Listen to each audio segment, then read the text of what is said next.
She had been at Raven Ridge for 11 days before anyone learned her last name. The nurses called her Liv. The soldiers called her nothing at all. She changed bandages without being asked. She refilled IV bags before the drip ran dry. She memorized every face in every bed without ever introducing herself. Nobody thought twice about it. Nobody asked why a woman that quiet moved like she was always counting exits. Nobody asked why her hands stayed perfectly still when the first explosion shook the building. Nobody asked. And that silence, that complete, comfortable silence, nearly got every single one of them killed. The desert didn't care about rank. That was the first thing Lieutenant Colonel Dennis Farrow had learned when he took command of Raven Ridge Outpost 14 months ago. The heat flattened everything equally. Brass, enlisted, civilian contractors, and the handful of medical staff who rotated through the facility every few months on 90-day assignments. The sun didn't distinguish between a decorated officer and a private who'd been in country for 3 weeks. It just burned. And the sand got into everything: your food, your lungs, your sleep. The outpost sat 47 miles from the nearest coalition forward operating base, tucked against a ridge of burnt orange rock that gave the place its name. Officially, Raven Ridge was classified as a Tier 2 medical support facility, a glorified field hospital attached to a fortified compound that housed roughly 230 personnel. Unofficially, everyone who served there called it the shelf. As in the place careers went to sit and collect dust. It was exactly the kind of posting that nobody requested and nobody escaped quickly. Which was why, on a Tuesday morning in late October, when a replacement medical staffer arrived on the weekly resupply helicopter with nothing but a regulation duffel bag and a transfer order signed by a colonel whose name Farrow didn't recognize, he didn't think much of it. He had more important things to worry about. The woman stepped off the helicopter with her head down against the rotor wash, one hand pressed flat against the top of her cap.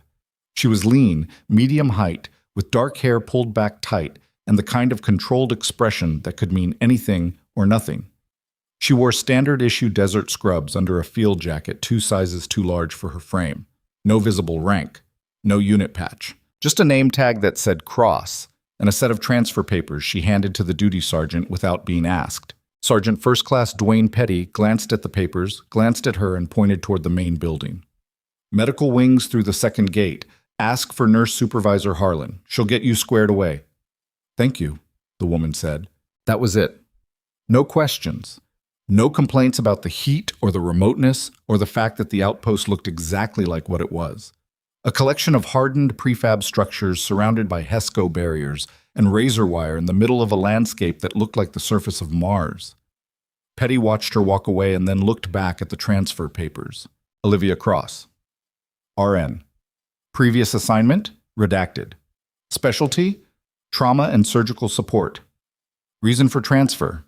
Administrative reassignment. He filed the papers and forgot about her by noon. Bullshit.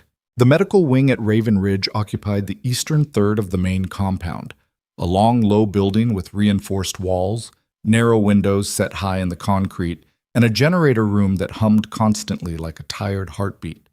It held 42 beds, 2 surgical suites, a triage staging area, and a supply room that was always either overstocked on gauze or completely out of the one thing you actually needed.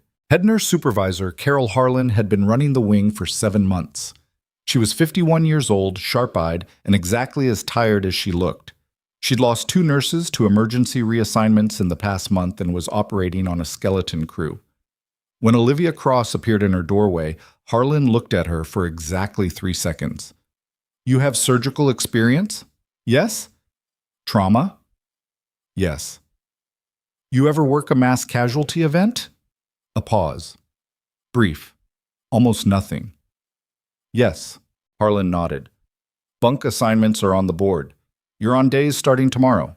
I'll pair you with Reyes for the first week until you know the layout. Olivia glanced around the ward. Beds, patients, the position of the supply cabinets, the distance from the nurse's station to the nearest door. Just a glance. Nothing that looked like anything. Understood, she said. Thank you. She found her bunk, stowed her bag, and went to work. Specialist Dana Reyes had been at Raven Ridge for 4 months and had developed the particular cynicism of someone who had arrived idealistic and been ground down efficiently. She was 26, fast-talking, good at her job, and deeply suspicious of anyone who was too quiet. Olivia Cross was too quiet. On the second morning, Reyes watched the new nurse move through the ward during rounds. Not the rounds themselves. Those were fine, efficient, nothing remarkable. She was watching the other things. The way Olivia's eyes moved when she entered a room. The way she paused at the doorway before stepping through. The way she always positioned herself with a wall at her back when she stopped to talk to a patient. At the nurse's station, Reyes leaned over to the other day shift nurse, a compact Midwesterner named Todd Bracken. "You notice anything weird about Cross?" Bracken shrugged. "She's quiet." "She's not just quiet, she's like—" Reyes searched for the word. "Tactical." Bracken looked at her. "She's a nurse." "I know she's a nurse." "So stop being weird." Reyes let it go, but she kept watching. The patients in Ward B were a mix of long-term recovery cases, men and women who'd been wounded badly enough to need extended medical care, but not badly enough to be medevaced out of theater. Broken bones, shrapnel wounds, 1 bilateral lower leg amputation, 2 TBI cases. The ward had a specific texture to it, boredom layered over pain, layered over the specific kind of restlessness that came from being a soldier with nothing to do. Sergeant First Class Ethan Cole was 3 weeks into his recovery from a compound fracture of the left tibia and fibula. Both bones snapped clean when an IED had thrown him 6 feet off a patrol vehicle. He was 34, weathered, built like someone who had spent 15 years doing hard things in difficult places. He'd done 2 tours in the mountains, 1 in the desert, and a classified 18 months that didn't appear on the version of his record most people could access.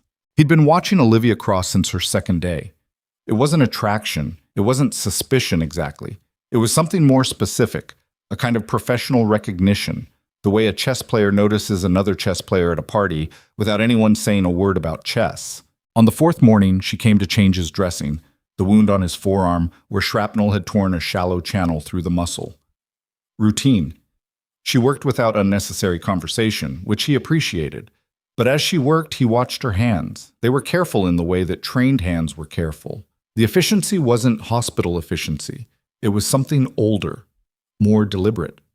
When she finished, she straightened up and caught him looking. Neither of them said anything for a second. "You were in," he said finally. Not a question. Her expression didn't change, but her hand stopped moving just for half a beat. "I'm a nurse, Sergeant." "I know what you are," he said. "I'm asking what you were." She picked up the medical waste, capped the supplies, and moved to the next bed without answering. He watched her go. That evening, he asked Reyes about her. "Where'd she transfer from?" Reyes shrugged. "Papers said administrative reassignment. Harlan doesn't know either. I asked." "What was redacted?"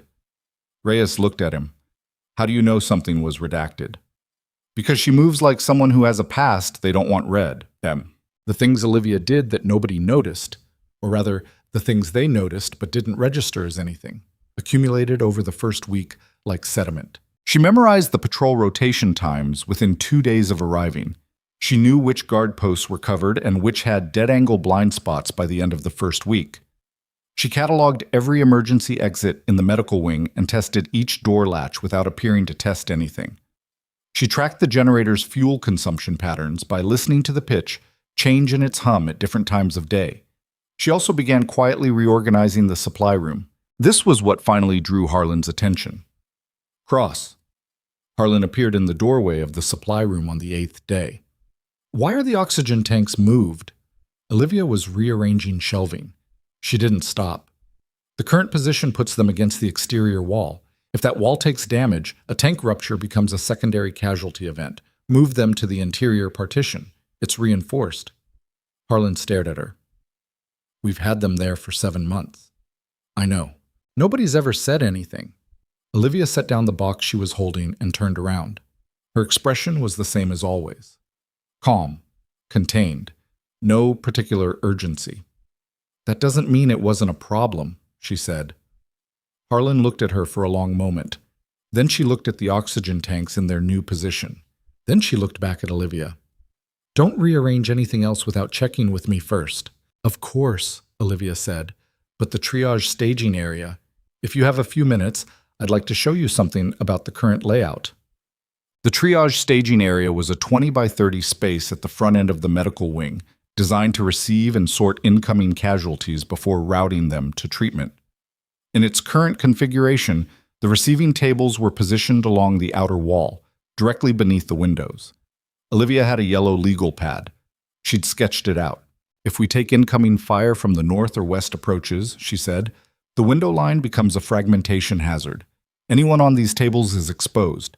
If we rotate the layout 90 degrees and shift the primary triage table to here, she pointed, you create an interior buffer that reduces exposure from 3 directions. Harlan looked at the sketch. She was quiet for a long time. We're a medical facility, she said finally. We're not supposed to be taking direct fire. No, Olivia agreed. We're not supposed to.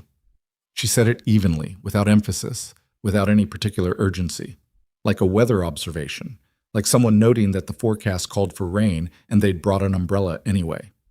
Harlan took the yellow pad. She looked at it for another 10 seconds. I'll think about it, she said. She didn't change the triage layout. But that night, alone in her office, she looked at the sketch again, and she left it on her desk instead of throwing it away. The radio chatter started on day 9. Not the normal traffic, resupply requests, personnel status updates, the routine noise that any outpost generated. This was something else. Fragmented transmissions on secondary channels, patrol teams logging contacts they couldn't identify, movement signatures at the edge of sensor range, gone before anyone could confirm them. 2 separate night patrols reporting the same thing, a feeling. The desert had a texture to it, the veteran said. You could learn to read it, and right now, it read wrong. Petty brought it to Pharaoh.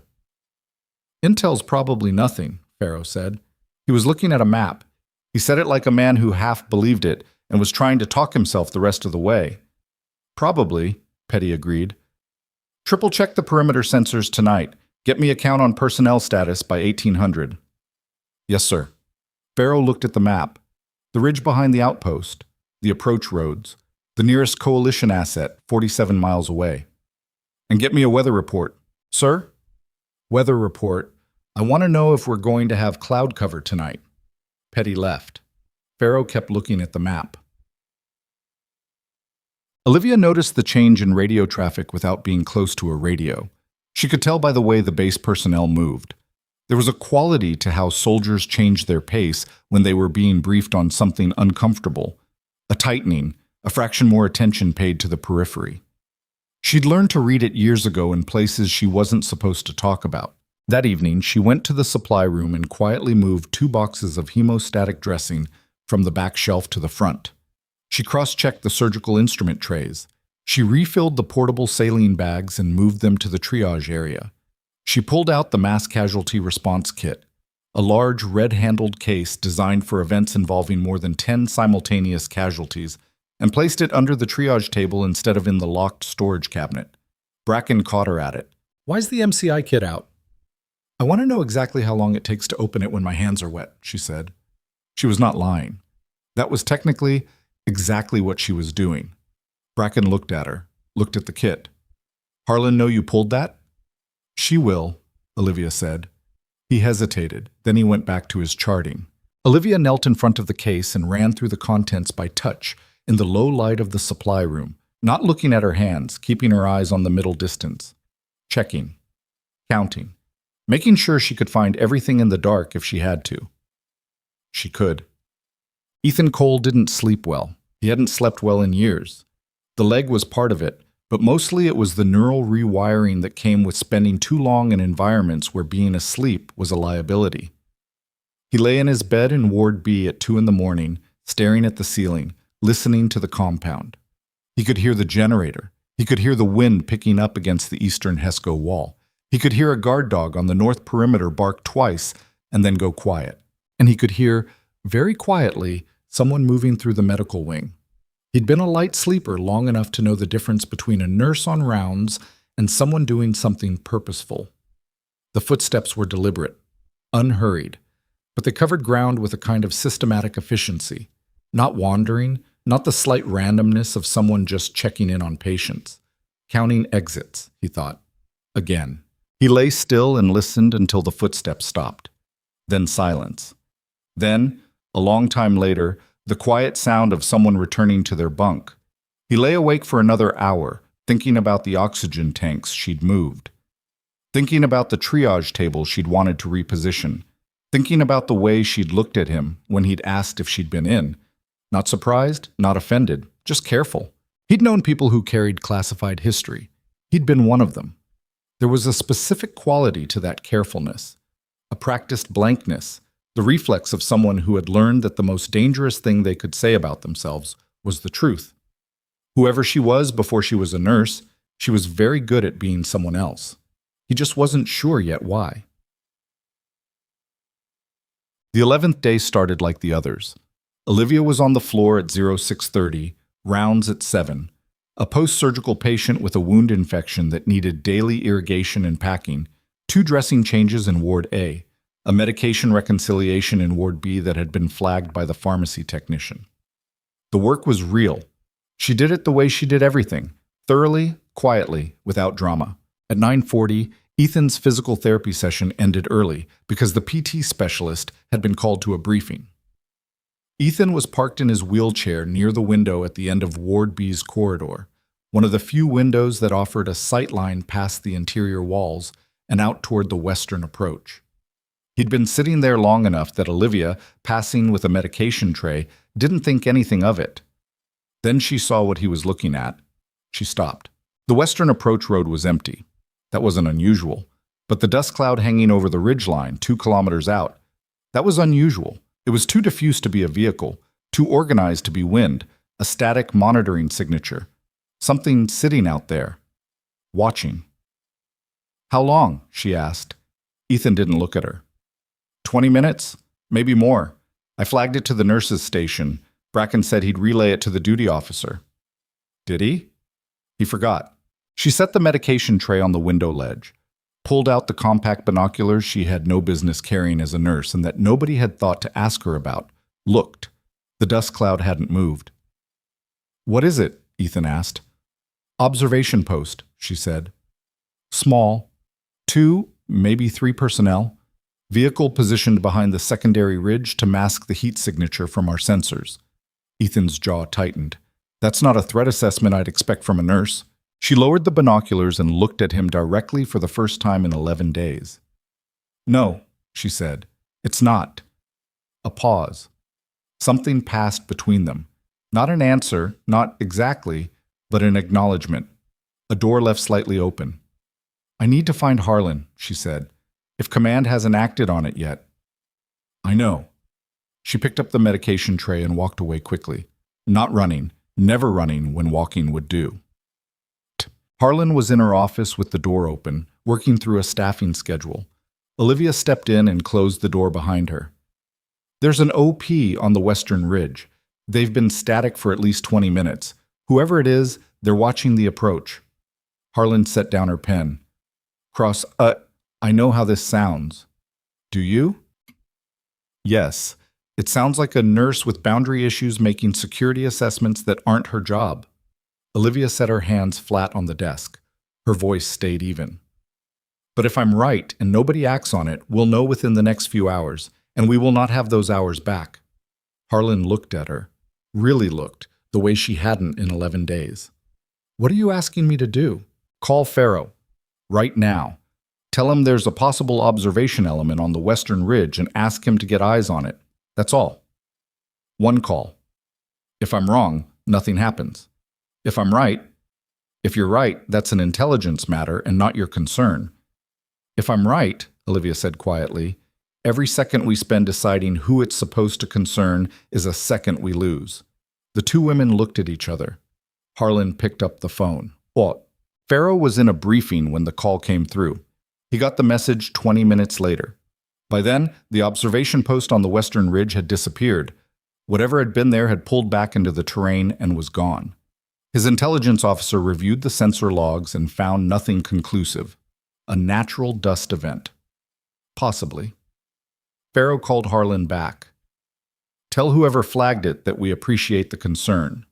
We'll keep eyes on the western approach." "Yes, sir," Harlan said. She hung up and looked at Olivia, who was standing just outside the office door. "He's not acting on it." Olivia nodded, one small nod. "Then we prepare for what comes next." "You don't know that anything's coming next." "No," Olivia said.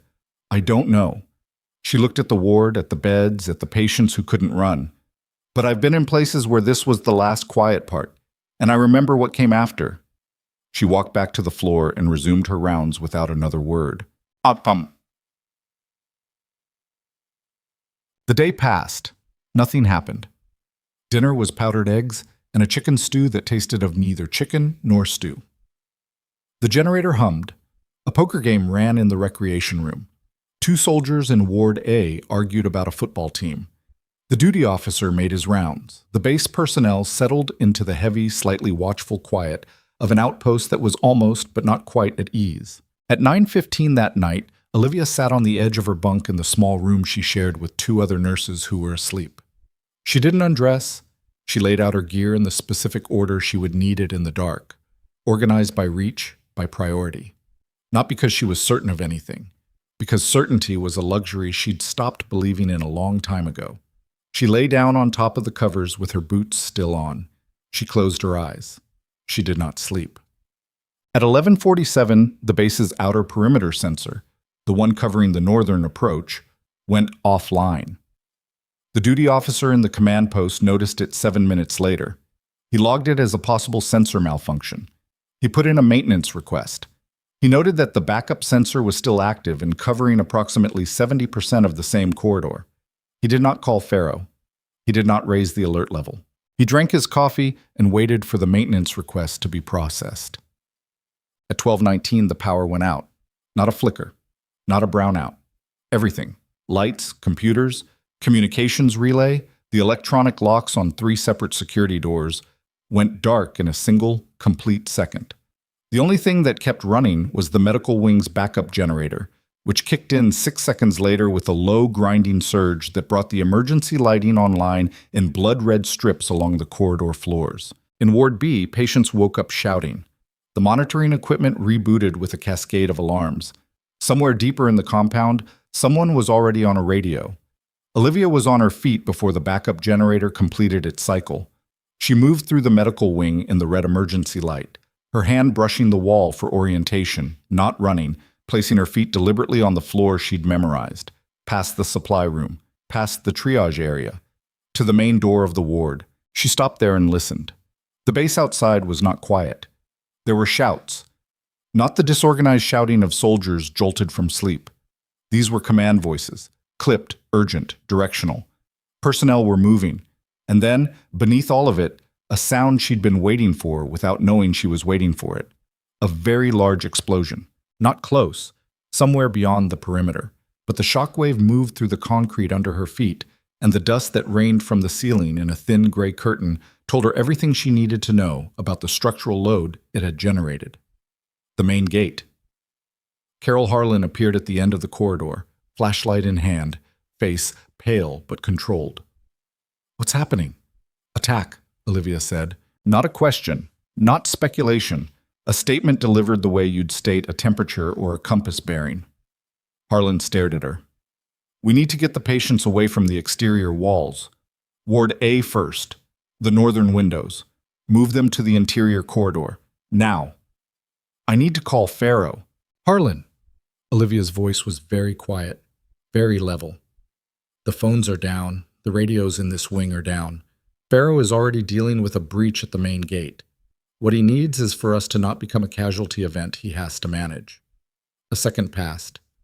Outside there was more gunfire, close enough now that the individual crack of it was audible between the deeper percussion of whatever was burning. Harlan made her decision. "Move the patients," she said. "Cross, take Ward B." Olivia was already moving. Ward B held 11 patients. 3 were ambulatory. 2 could transfer to wheelchairs with assistance. 6 were bedbound. 2 of those in traction, 1 post-surgical, 1 with a compromised airway who could not be moved without a respiratory technician present. Olivia came through the door and flipped on her flashlight. "Listen to me," she said. Her voice carried across the room with a clarity that cut through the alarm noise and the shouting. We're going to move you to the interior corridor. If you can walk, get up now. If you need help, put your hand up. If you cannot move, stay still, and I will come to you." "What's happening?" someone called out. "Perimeter breach. We're relocating for safety." "Are we under attack?" "Yes." No softening, no hedging. "Which is why we're moving. Up, please. Now." 3 hands went up.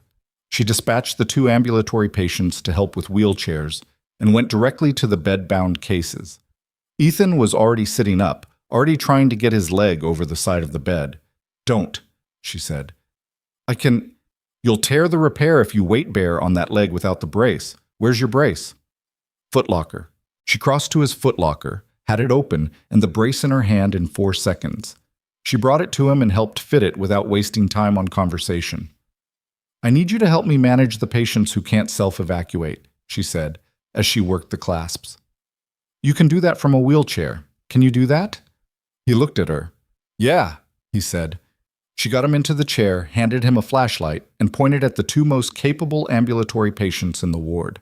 "Those 2. You're coordinating their movement on the non-ambulatory cases. Tell me immediately if anyone's condition changes." "You sound like a trauma team leader," he said. "Move, Sergeant." He moved. White. It took 9 minutes to clear Ward B, longer than she wanted. The man in traction was the problem. She couldn't move him without risking the hardware in his femur, and the respiratory patient needed the portable ventilator, which needed the power to the backup generator to stay stable, which meant she needed to verify the generator was stable before she moved him at all. She left both in place, positioned their beds against the interior wall, and built a barrier of mattresses from empty beds around them. Not meaningful protection against a direct hit, but enough to stop fragmentation from anything short of a shaped charge. Then she went to find the respiratory technician. The technician, a young specialist named Garza, was in the supply room trying to reach the command post on a radio that wasn't working. "Garza." She took the radio out of his hands. "I need you in Ward B respiratory patient. Portable vent. He stays put. You stay with him." "What's perimeter breach? You're his caregiver for the duration. Do you understand?"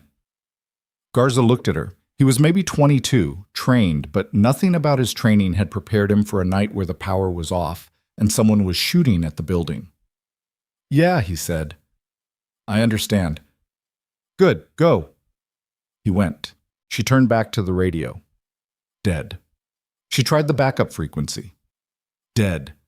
She looked at the wall where the exterior communications panel was mounted and saw a red indicator light that hadn't been there yesterday. Someone had cut the hard line. Not a power failure. Not a malfunction. Someone had cut the hard line. She stood in the supply room for exactly 2 seconds, recalibrating. Then she crossed to the medical kit she'd positioned under the triage table, opened it, and removed the emergency signaling equipment, a handheld laser designator, 2 IR strobes, and a backup satellite communicator that ran on its own battery and didn't depend on the base's communications network. She hadn't pulled it out for any reason Harlan would have approved of, but she'd had it ready for 3 days. She activated the satellite communicator and keyed the emergency protocol. The response came back in 17 seconds. A coalition net, out of theater, acknowledging the signal. She typed, "Raven Ridge under attack, comms compromised, medical wing intact, send QRF." The screen showed, acknowledged, assets dispatched, ETA unknown, unknown. Of course. She closed the communicator, pocketed it, and returned to the ward. The second explosion was closer. This one she felt in her chest, a physical pressure, like someone slamming a door very hard from the other side of the wall. The emergency lighting flickered. Somewhere in the building, something structural groaned. She was in the interior corridor with Harlan when it hit. Patients were against the walls, mattresses down on the floor, the ambulatory ones positioned to assist the others. Harlan had a controlled, focused expression that meant she was scared and managing it correctly. "That was inside the perimeter," Harlan said. "Yes." "How did they get inside the perimeter?" "Probably the northern approach. The sensor went offline earlier tonight. They used the gap." Harlan looked at her. "How do you know the sensor went offline?" "Because it did. I heard the compound go quieter around midnight. The sensor array has a passive acoustic element that changes pitch when a unit drops. It's subtle." You have to know what to listen for. The silence that followed lasted about 4 seconds. Who are you? Harlan asked. From the eastern end of the corridor came the sound of automatic weapons fire. Not outside, not at the perimeter. Inside the building, on the other side of the wall from where they were standing. Olivia looked at Harlan. Get every patient down against the floor, she said. Get yourself down. Do not come out of this corridor regardless of what you hear. Cross, I will come back. I promise you I will come back. She looked at Harlan without flinching, without urgency, without any of the things a frightened person would show. But right now I need you to trust me. Get down and stay down. Harlan looked at her face for one long second. Then she turned to the corridor full of patients and said, in a voice that carried zero panic, Everyone on the floor. Now! Hands over your heads. Olivia moved toward the sound of the shooting. Woltig. She pulled the fire extinguisher off the wall bracket at the corridor junction. Heavy, solid, 9 kilograms of pressurized agent in a steel cylinder. She held it with both hands and kept moving. The eastern corridor connected the medical wing to the supply and administrative section of the compound. A 60-foot hallway with 4 doors, 2 on each side, all of them currently closed. She moved along the wall, staying low, keeping below the sight lines of the door windows. At the far end, a door was open, light spilling through it, not the red emergency strip lighting, but white light, flashlight beams. Moving fast. Voices, not English. She stopped, counted. 2 distinct voices, possibly a third, quieter, moving between rooms, searching. The first figure came through the door at the end of the hall, moving quickly, rifle up, flashlight on a helmet mount sweeping ahead of him. He was looking forward, away from her position in the recess of the wall. He didn't see her until she was already swinging. The extinguisher connected with the side of his helmet with a sound like a bat hitting a watermelon, and he went down hard, not unconscious, but stunned, legs folding under him. She was already stepping over him when the second figure appeared in the doorway with his weapon up. She threw the extinguisher at his face. Not at the weapon, at the face. He flinched. His whole body went backward for a fraction of a second, the muzzle rising. And in that fraction of a second, she closed the distance and got her hands on the rifle. What followed was not clean. It was not a practiced disarming sequence. It was ugly, desperate, close-in fighting that left her with a gashed palm and him with a dislocated shoulder before she came out of it with the weapon in her hands and him on the floor. She stepped back, breathing hard. First hard breath she'd allowed herself since the power went out. She checked the rifle, loaded, safety on. She took it off. Behind her movement. The first man was getting up. She turned and put him back on the floor with the weapon stock. This time he stayed. The corridor was quiet again. She stood in the dark for a moment. Just a moment, breathing. Then she moved forward. The third man was in the supply room. She knew he was there before she could see him because she could hear him moving equipment, looking for something. Medical supplies, weapons, communications. It didn't matter what. His presence in the room was the threat. She pushed the door open hard and fast, clearing the frame, rifle up. He was already turning, his weapon swinging around. She fired once. The sound in the enclosed space was enormous. He went down. The muzzle flash lit the room for a single, strobing instant, and in that light, she saw her own hands on the rifle. Steady. Absolutely steady. Not shaking, not even close. She hated that. She had always hated that. The steadiness. It made her feel like something other than a person. She stood over him. He was breathing. Wounded, not dead. She'd made the same calculation she always made, the one that her instructors had called a liability, and she had called the only thing that kept her human. She stripped his weapon, secured him as best she could with medical tape from the supply shelf, and checked the corridor. Clear. She keyed the satellite communicator one more time. Building secured at Eastern Wing. Unknown combatant status, main compound, awaiting QRF. She pocketed the communicator. And then, from the direction of the main corridor, from the direction of the patients and Harlan and Ethan and 27 people who had no idea what the night was about to demand of them, came the sound of another door being blown off its hinges. Not the supply room, not the administrative section. Ward B. She ran. She heard the door go before she saw anything. The blast hadn't taken it off the hinges.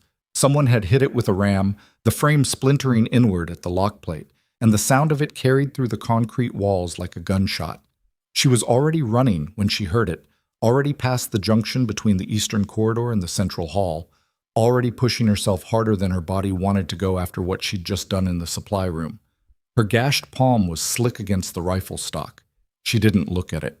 Ward B's entrance was 20 yards ahead, and the door was open. Hanging crooked on one hinge, the lower panel caved inward. She went in fast and low. The room was chaos.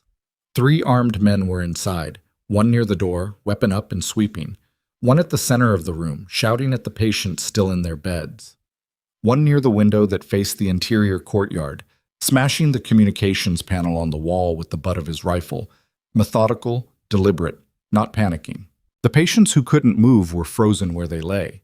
The man in traction, whose bed Olivia had pushed against the interior wall, was trying to press himself flat.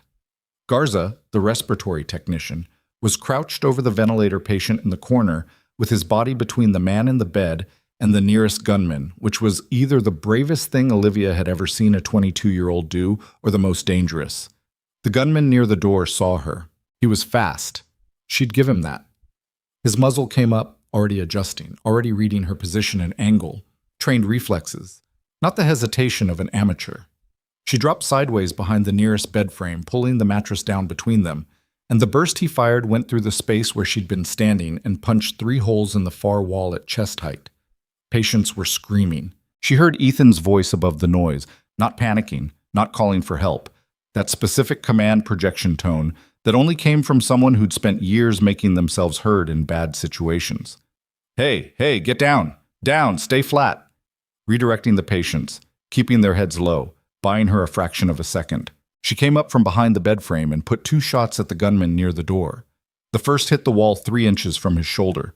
The second caught him in the upper arm, spinning him, and he went down against the door frame and stayed there. The man at the center of the room turned toward her. In the half second before he could fire, she read his position, the angle of his weapon, the bed between them, and the patient, the man in traction, directly behind him. She couldn't fire through him. She couldn't fire around him without a cleaner angle. She threw herself right instead. The burst tracked her but didn't catch her, and she came up against the wall beside the empty bed in the corner. An empty bed because Ethan's bed was empty. Ethan was in the wheelchair somewhere in this room. And she swung the rifle to fire and saw that the gunman had shifted, put himself against the traction patient's bed frame, using the man as cover, not pointing a weapon at him, just making himself impossible to engage cleanly. He was smart. She hated that he was smart. The third man, the one destroying the communications panel, had stopped what he was doing and was turning toward her. The math in her head was moving fast. 3 subjects. 1 down, 2 active. She had the angle on the third man, the one at the window. She did not have a clean angle on the second. The second was using a patient as an offset shield. If she moved left to improve the angle, the third man had a clear shot at her center mass. If she moved right, Ethan's wheelchair appeared from behind the partition wall at the room's far end. He had a fire extinguisher. He threw it. It wasn't a combat move. It wasn't tactical. It was a large metal object hurled across a room by a man with 1 good leg and a lot of controlled rage. And it hit the second gunman across the upper back and shoulders with enough force to knock him off his feet and away from the traction patient's bed. 1 second, maybe less. She fired twice. The third man, the one at the window, went down. The second, the one Ethan had knocked sideways, was trying to get up, and she covered the distance between them in 4 steps and took his weapon from him before he had the coordination to resist. She used his own body weight against him, getting him face down, and put her knee in his back. She was breathing hard. The room smelled like gunpowder and the specific acrid sharpness of an electrical short somewhere in the wall where the bursts had cut through wiring. Garza came up from his crouch behind the ventilator patient. His face was the color of old concrete. He looked at Olivia. He looked at the men on the floor. He looked at Ethan, who had gotten one-handed control of his wheelchair and was pushing himself toward the center of the room with his jaw set. Nobody said anything for a moment. Then the man in traction, a staff sergeant named Boudreau, who'd been lying absolutely flat through the entire thing, said, from his bed, in a voice that was much calmer than the situation warranted, "Is everyone alive?" Olivia looked around the room. Yes, she said. Okay, Boudreaux said. Okay, that's good. Nodded. Ethan stopped his wheelchair near the doorway and looked at her. She was zip-tying the second gunman's wrists with medical restraint straps because she didn't have actual zip ties, and the medical straps were what she had. Her hands were steady. The gash on her left palm had stopped bleeding or had bled enough that she couldn't feel it anymore. You've done this before, he said. Not a question. Hold this, she said, handing him the secured end of the restraint while she looped the second pass. He held it. The way you cleared that entry point, he said. That wasn't a nurse reading about room clearance. That was done, she said. She double-checked the restraint, then stood up and moved to the gunman near the door, the one she'd hit in the upper arm. He was conscious, breathing, his weapon arm useless. She secured him with a second restraint strap and applied pressure to the wound with a field dressing from her pocket. Her hands went through the motions automatically.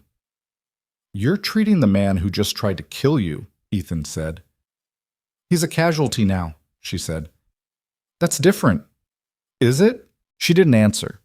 Garza was still standing near the ventilator patient, watching her work. Should I? Is there something I should be doing?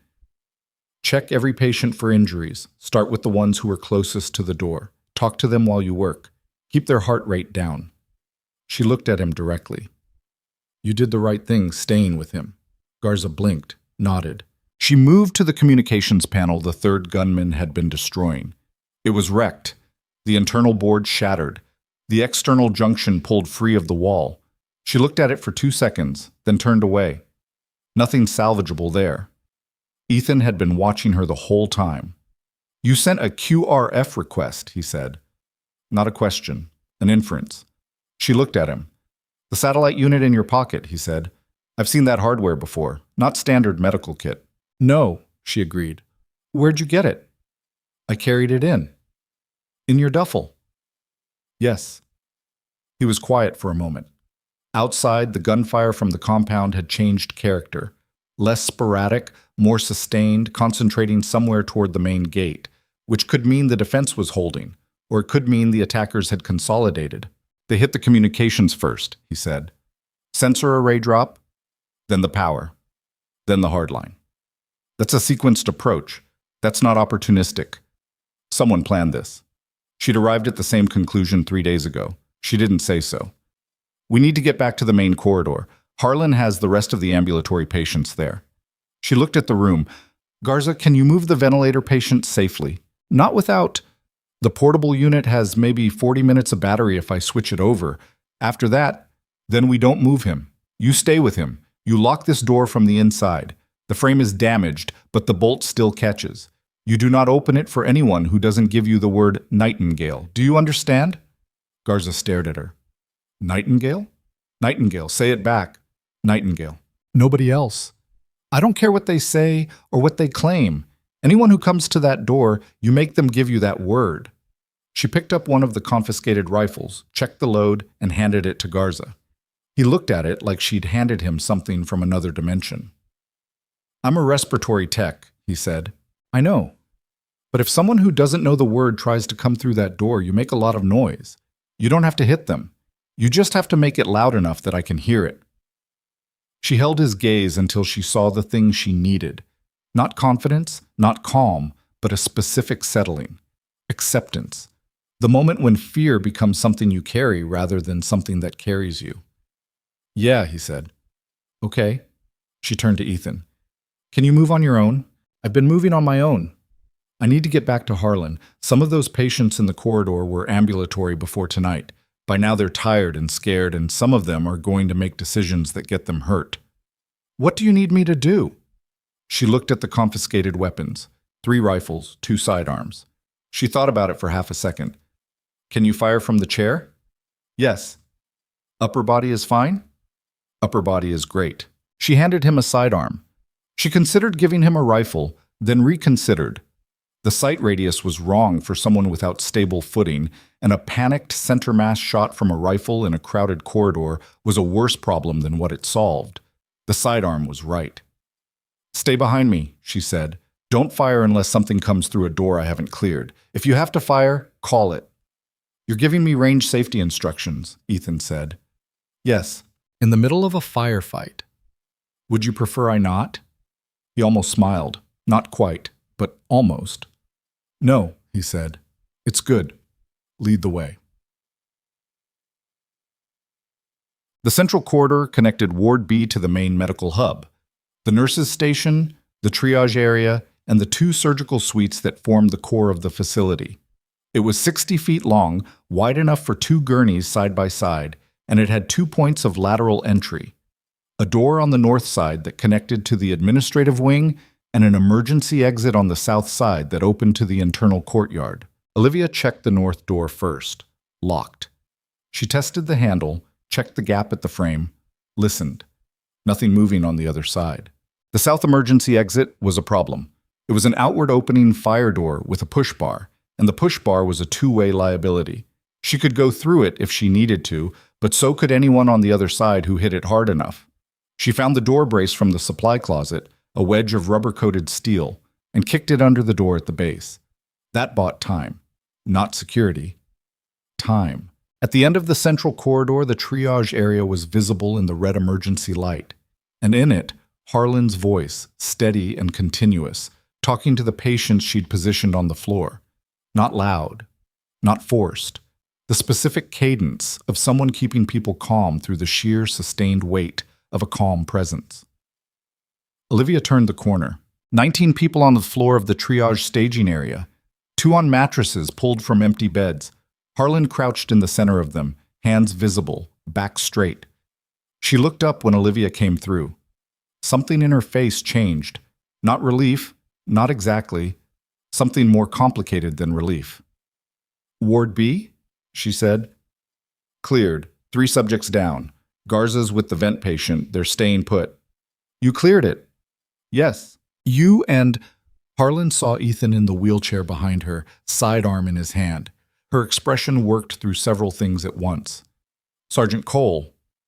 Ma'am, Ethan said. You're out of bed. Technically, I'm in a chair. Harlan looked at Olivia. What's happening outside? The main compound is still engaged. The attack came in from the northern approach. They exploited the sensor gap. I don't know the current status of the outer perimeter, but the QRF request I sent should be generating a response. She paused. How long have we been in here? Harlan checked her watch. The digital face was still working on battery. 31 minutes since the power cut. 31 minutes. It felt longer. It always felt longer. How are the patients? 3 are escalating. Anxiety response, elevated blood pressure. 1 is showing signs of a stress-triggered cardiac event, and I don't have the monitoring equipment I need. Bracken, she looked around. Where's Bracken? Olivia realized she hadn't seen Bracken since before the power went out. Last I saw him, he was at the nurse's station, said one of the patients on the floor. A corporal with both arms in bilateral casts, speaking carefully from his position on a mattress. When the lights went, he tried to get to the communications room.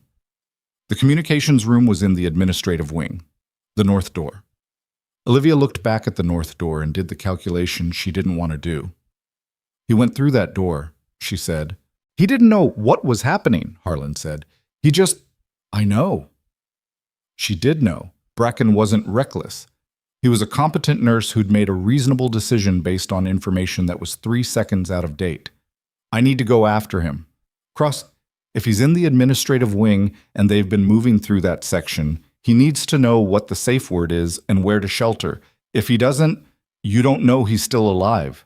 The words landed in the room and nobody said anything for a moment. No, Olivia said. I don't. She looked at Harlan steadily. But I don't know he isn't. The north door opened into a short passage that connected the medical wing to the administrative section of the compound, a space that held the communications relay room, the personnel office, a briefing room, and a supply depot that the logistics team used for non-medical stores. The passage was dark except for the secondary emergency lighting, which was dimmer here, a single strip of amber yellow rather than the red of the medical wing, giving everything a jaundiced underwater quality. Olivia moved through the passage with the rifle up and her back to the wall.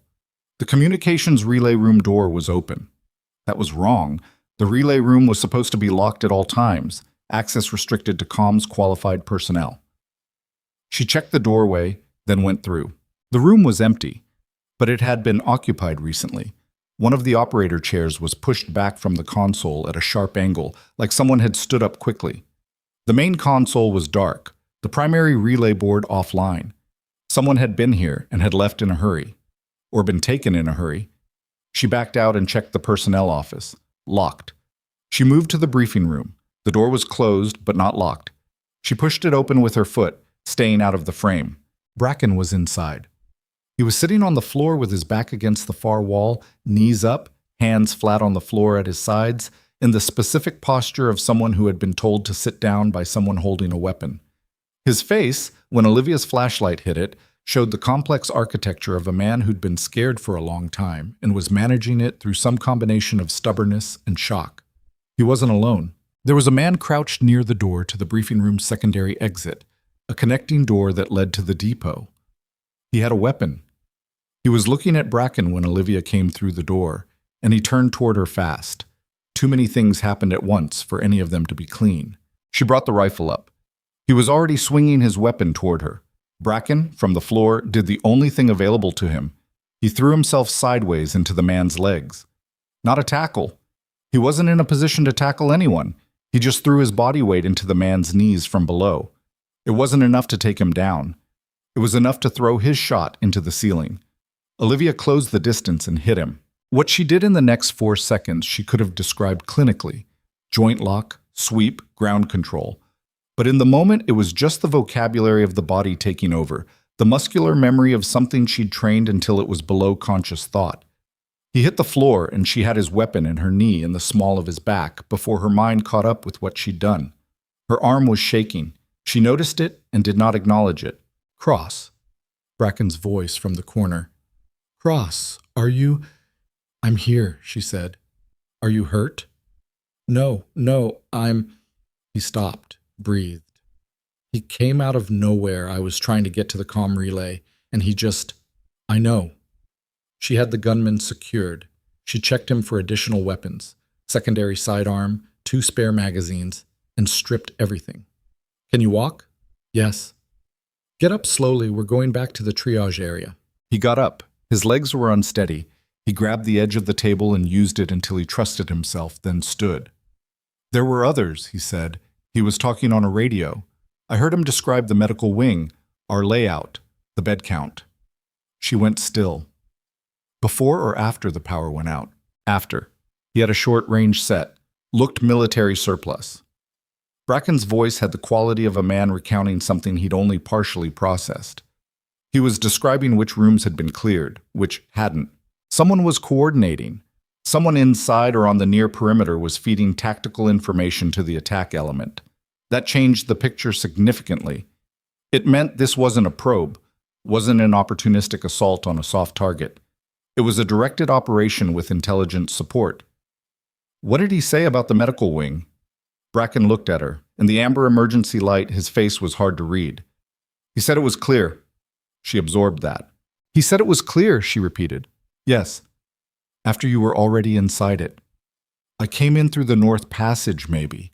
Maybe 2 minutes before the lights went out. He might not have...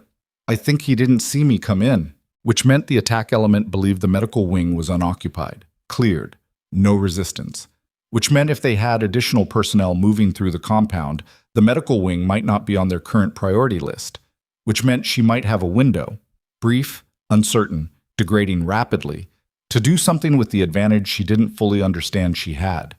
She pulled the satellite communicator from her pocket. Medical wing holding. Coordinated attack. Intel support likely. 3 subjects down in wing, 1 secured. Need QRF expedite. The response came back in 12 seconds. Received. Assets en route. ETA 40 minutes. Hold position 40 minutes. She stared at that number for a moment, then she put the communicator away. 40 minutes in a sustained assault was not a planning horizon. It was the distance between now and something she couldn't fully predict. She had a secured medical wing, 19 patients in a triage staging area, 4 incapacitated subjects, one assisted ambulation patient with a sidearm, and one nurse who'd been holding together through the specific kind of delayed processing that happened when your body was working faster than your mind. She also had something nobody in the attack element currently knew she had. Time. Not much, but some. She looked at Bracken. "When we get back to the triage area," she said, "I need you to take over direct patient management from Harlan. I need her for something else." He stared at her. "What are you going to do?" She checked the rifle. Still loaded, still functional. "I need to figure out where they're going next," she said, "before they get there." Harlan was not happy. This was different from Harlan being worried, or Harlan being frightened, or Harlan being professionally skeptical. Harlan was genuinely, specifically unhappy in the way of someone who'd been competent and in charge for a long time and was watching that ground shift under her feet. "You want to move through the compound," she said. "I want to observe the compound from a position that gives me situational awareness without exposing the medical wing. There's a difference?" "Yes." They were in the corner of the triage area, voices low. Around them, the patients were still on the floor, more restless now, the adrenaline of the initial shock wearing off and being replaced by the sustained, grinding anxiety of not knowing. Bracken was moving among them with the specific low-key competence that he was, it turned out, good at when the situation demanded it.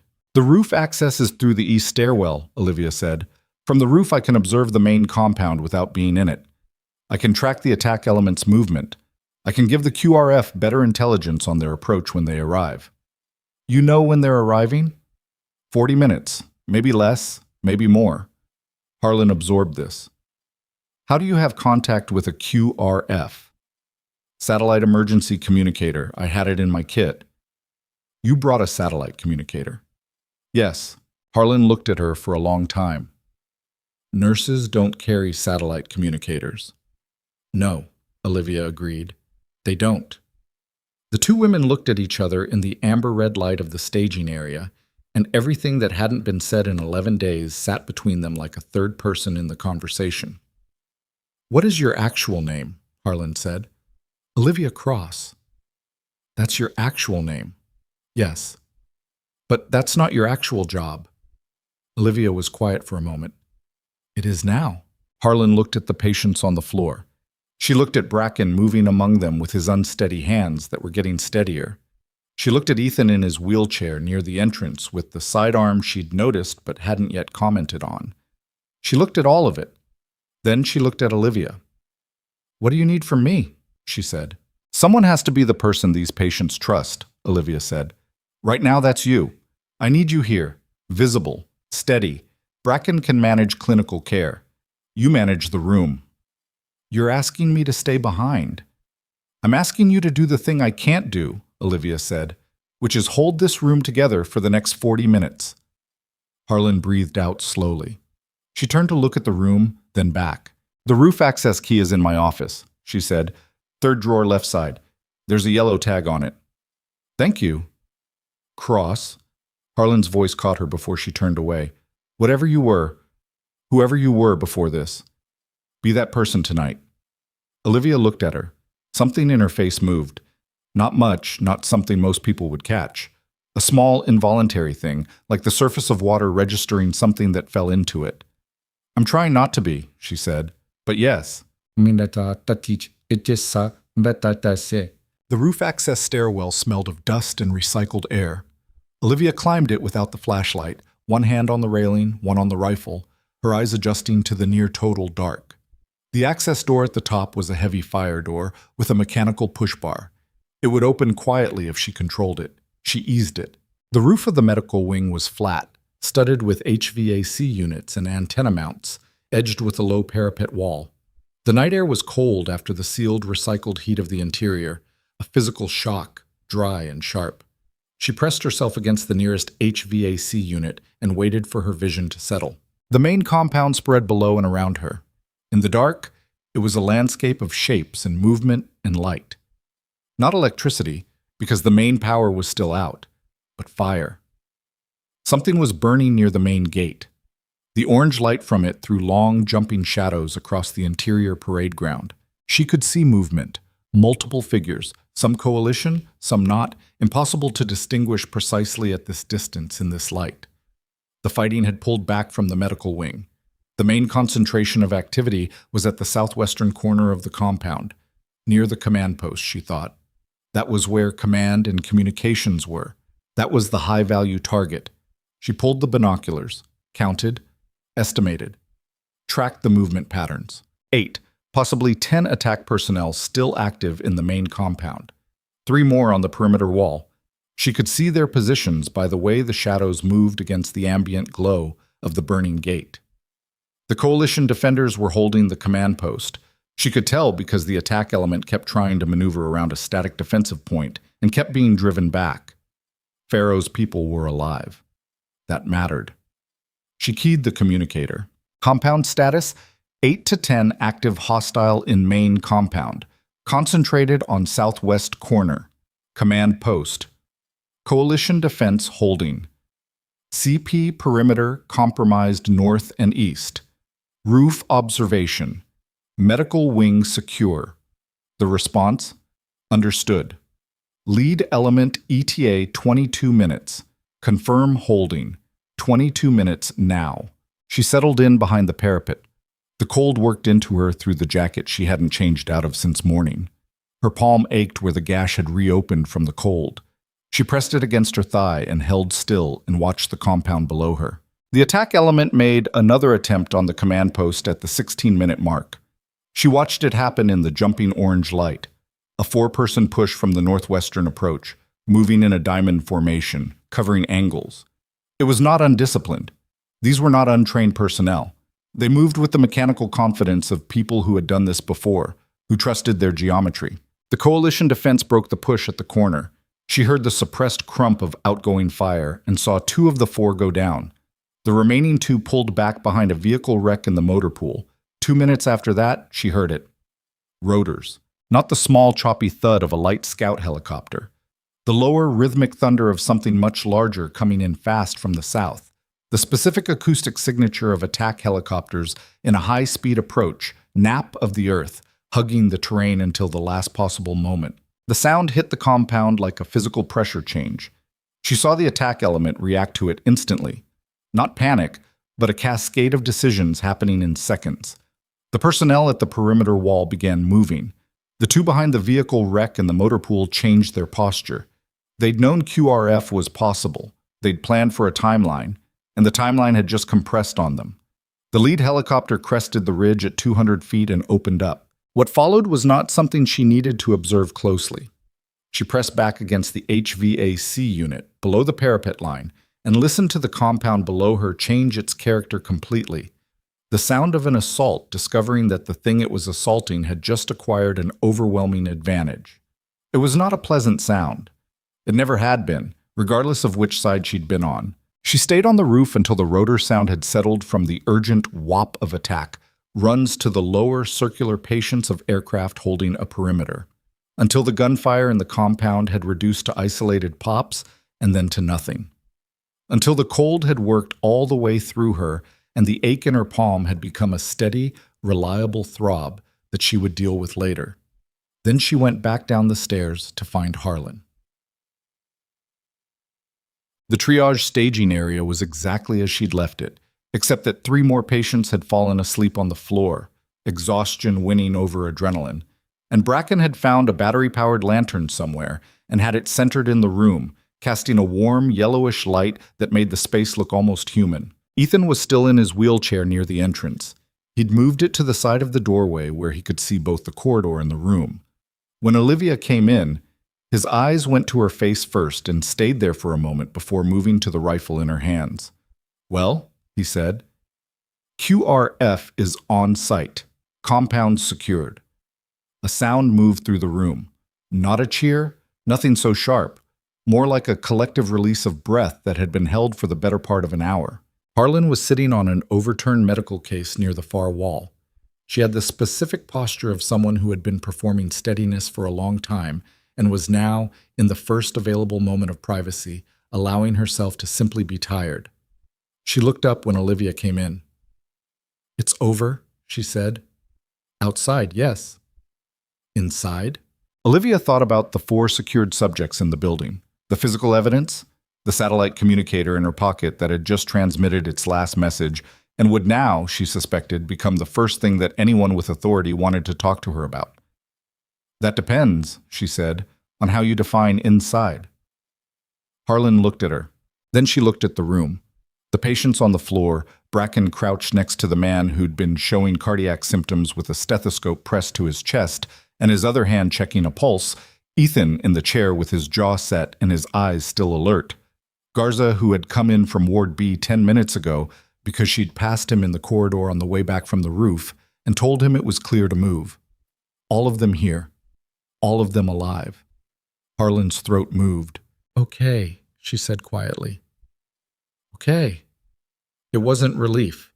It was something more complicated than relief. The specific texture of someone counting what they still had instead of what they'd lost, and finding the math, this once, had worked out in their favor. Outside, the rotors of the holding helicopter carved their slow, steady circles in the dark sky above Raven Ridge. And through the compound, through the burned-out gate and the shattered sensor arrays and the wiring that someone had cut with specific tactical intent, the sound of boots on concrete began. Coalition personnel, moving fast, calling clearance. A QRF working through the compound in the dark, getting closer. When the first of them reached the medical wing's exterior door and hammered on it twice with a fist and called out Coalition forces, medical wing, sound off, Olivia was the one who answered. She opened the door. The squad leader on the other side, a young captain with a rifle and a look on his face that mixed relief with the adrenaline-bright sharpness of someone still running hot, looked at her. He looked at the rifle in her hands. He looked at the medical wing behind her, lit in red emergency light, populated with 19 patients on the floor and staff that were visibly intact. He looked at the single lit corridor beyond her. Yes, Muski, the evidence of a building that had been breached and cleared and defended and held. "Your staff?" he said. "Yes," she said. "Any coalition personnel down inside?" "No." He looked at the rifle again. "How many subjects?" "4," she said.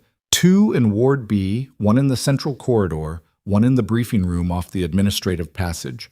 All secured, 2 requiring medical attention. She paused. "One of my nurses treated the arm wound. That's ours." The captain stared at her. "You secured 4. The sergeant in the wheelchair helped," she said. "He's in triage. He needs to get back to bed." The captain opened his mouth, then closed it again. "Ma'am," he said finally, carefully, "what is your name?" She looked at him. Behind her, from the triage staging area, she could hear Harlan's voice. Calm, measured, beginning to guide the patients through the process of getting up off the floor.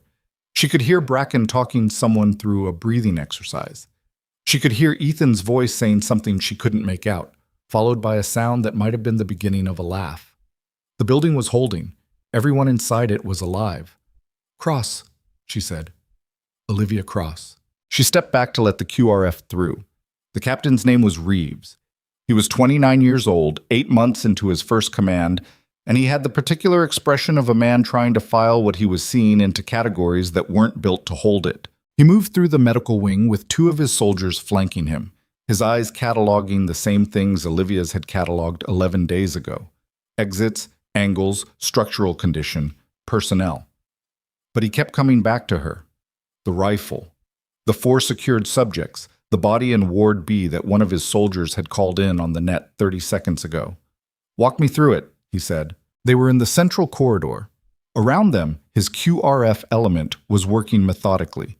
2 soldiers checking the secured subjects, 1 on the radio, 1 providing perimeter coverage at the North Passage entrance. Efficient. She approved of the efficiency. First contact was in the eastern corridor, she said, 2 subjects moving toward the administrative section. I engaged. Then a third in the supply room. She paused. Ward B was breached by 3 additional subjects. I engaged 2. Sergeant Cole assisted with the third. Reeves absorbed this while walking. He didn't look at her directly. He was looking at the floor, the walls, the evidence. You engaged 5 subjects. 6. Bracken, the nurse, was in the briefing room with a 7th. I engaged him. With what training? She looked at him sideways. I'm asking, he said, because I need to put something in a report. Nursing school, she said. He looked at her. She held his gaze without expression. Right, he said. They reached Ward B. One of his soldiers was crouched near the man she'd shot in the supply room. She'd gotten him into the ward during the consolidation, checking the dressing Bracken had applied to the wound. He's stable, the soldier reported. Blood loss is controlled. We can medevac with the others. Get it set up, Reeves said. Then to Olivia. I have a colonel inbound. Should be here within the hour. He's going to have questions. I assumed. More questions than I have. Also assumed. Reeves stopped walking. He turned to face her fully. He was a reasonable height, square-jawed, with the kind of eyes that had started out open and been slowly learning to be careful. Who are you? He said. Not aggressively, just straight.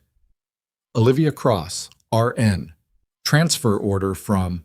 I read the order. I also ran the name while we were inbound. He kept his voice low. His soldiers were far enough away that this was a private conversation. The service record attached to that name has 9 years of active duty, and then a 4-year gap, and then a civilian nursing credential from a school in Arizona. Yes. 4-year gap. Yes.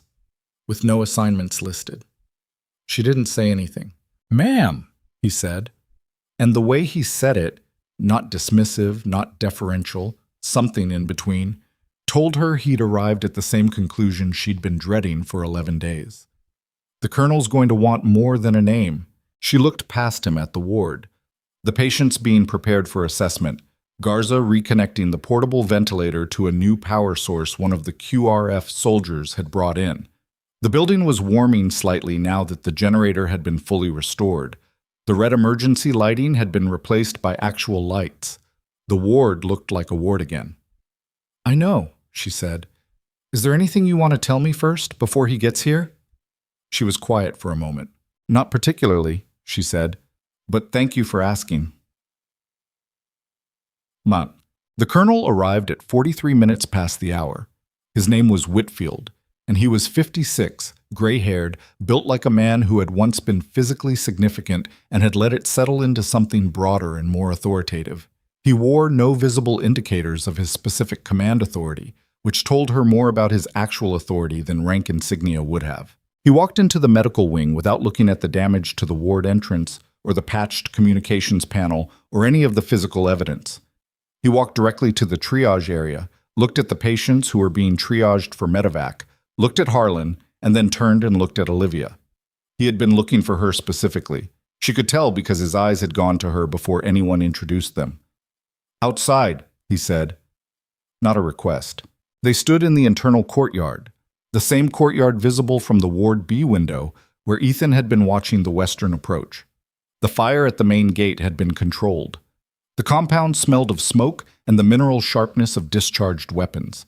A group of coalition soldiers was moving across the parade ground in a deliberate grid pattern, something she recognized as a post-action search sweep. Whitfield stood with his hands behind his back and looked at the sky for a moment, then at her. How long have you been back in the field? He said. Not who are you or what is your name. How long have you been back in the field? She thought about denying it and discarded the thought. He'd come here knowing. The question was how much he knew and from which direction. This was supposed to be a medical posting, she said. It was. He looked at the compound. Things change. How did you... The satellite communicator, he said. The model you used is on a restricted procurement list. When it went active, it flagged a monitoring system. We tracked the origin of the transmissions and cross-referenced the personnel manifest for the outpost. He paused. Your paperwork says Olivia Cross, RN. Your satellite communicator says something else. She looked at the ground. What happens now? She said. What happens now is that 4 enemy personnel are in coalition custody, your outpost held against a coordinated attack, and 19 patients who should by rights have become hostages are sitting alive in a medical wing that you defended. He said it with no particular emphasis, just facts. What happens after that is a conversation for people with more clearance than Captain Reeves. Am I being recalled? He looked at her steadily. Do you want to be? The question sat between them. She thought about the patients on the floor of the triage area. about Garza crouching over the ventilator patient with his body between the man and the threat, about Harlan holding a room together with nothing but her voice and her steadiness, about Bracken with his unsteady hands that got steadier, about the rifle she'd picked up and the things she'd done with it that she would spend a long time not thinking about, the way she'd spent 4 years not thinking about the things that came before. "No," she said finally. Whitfield nodded.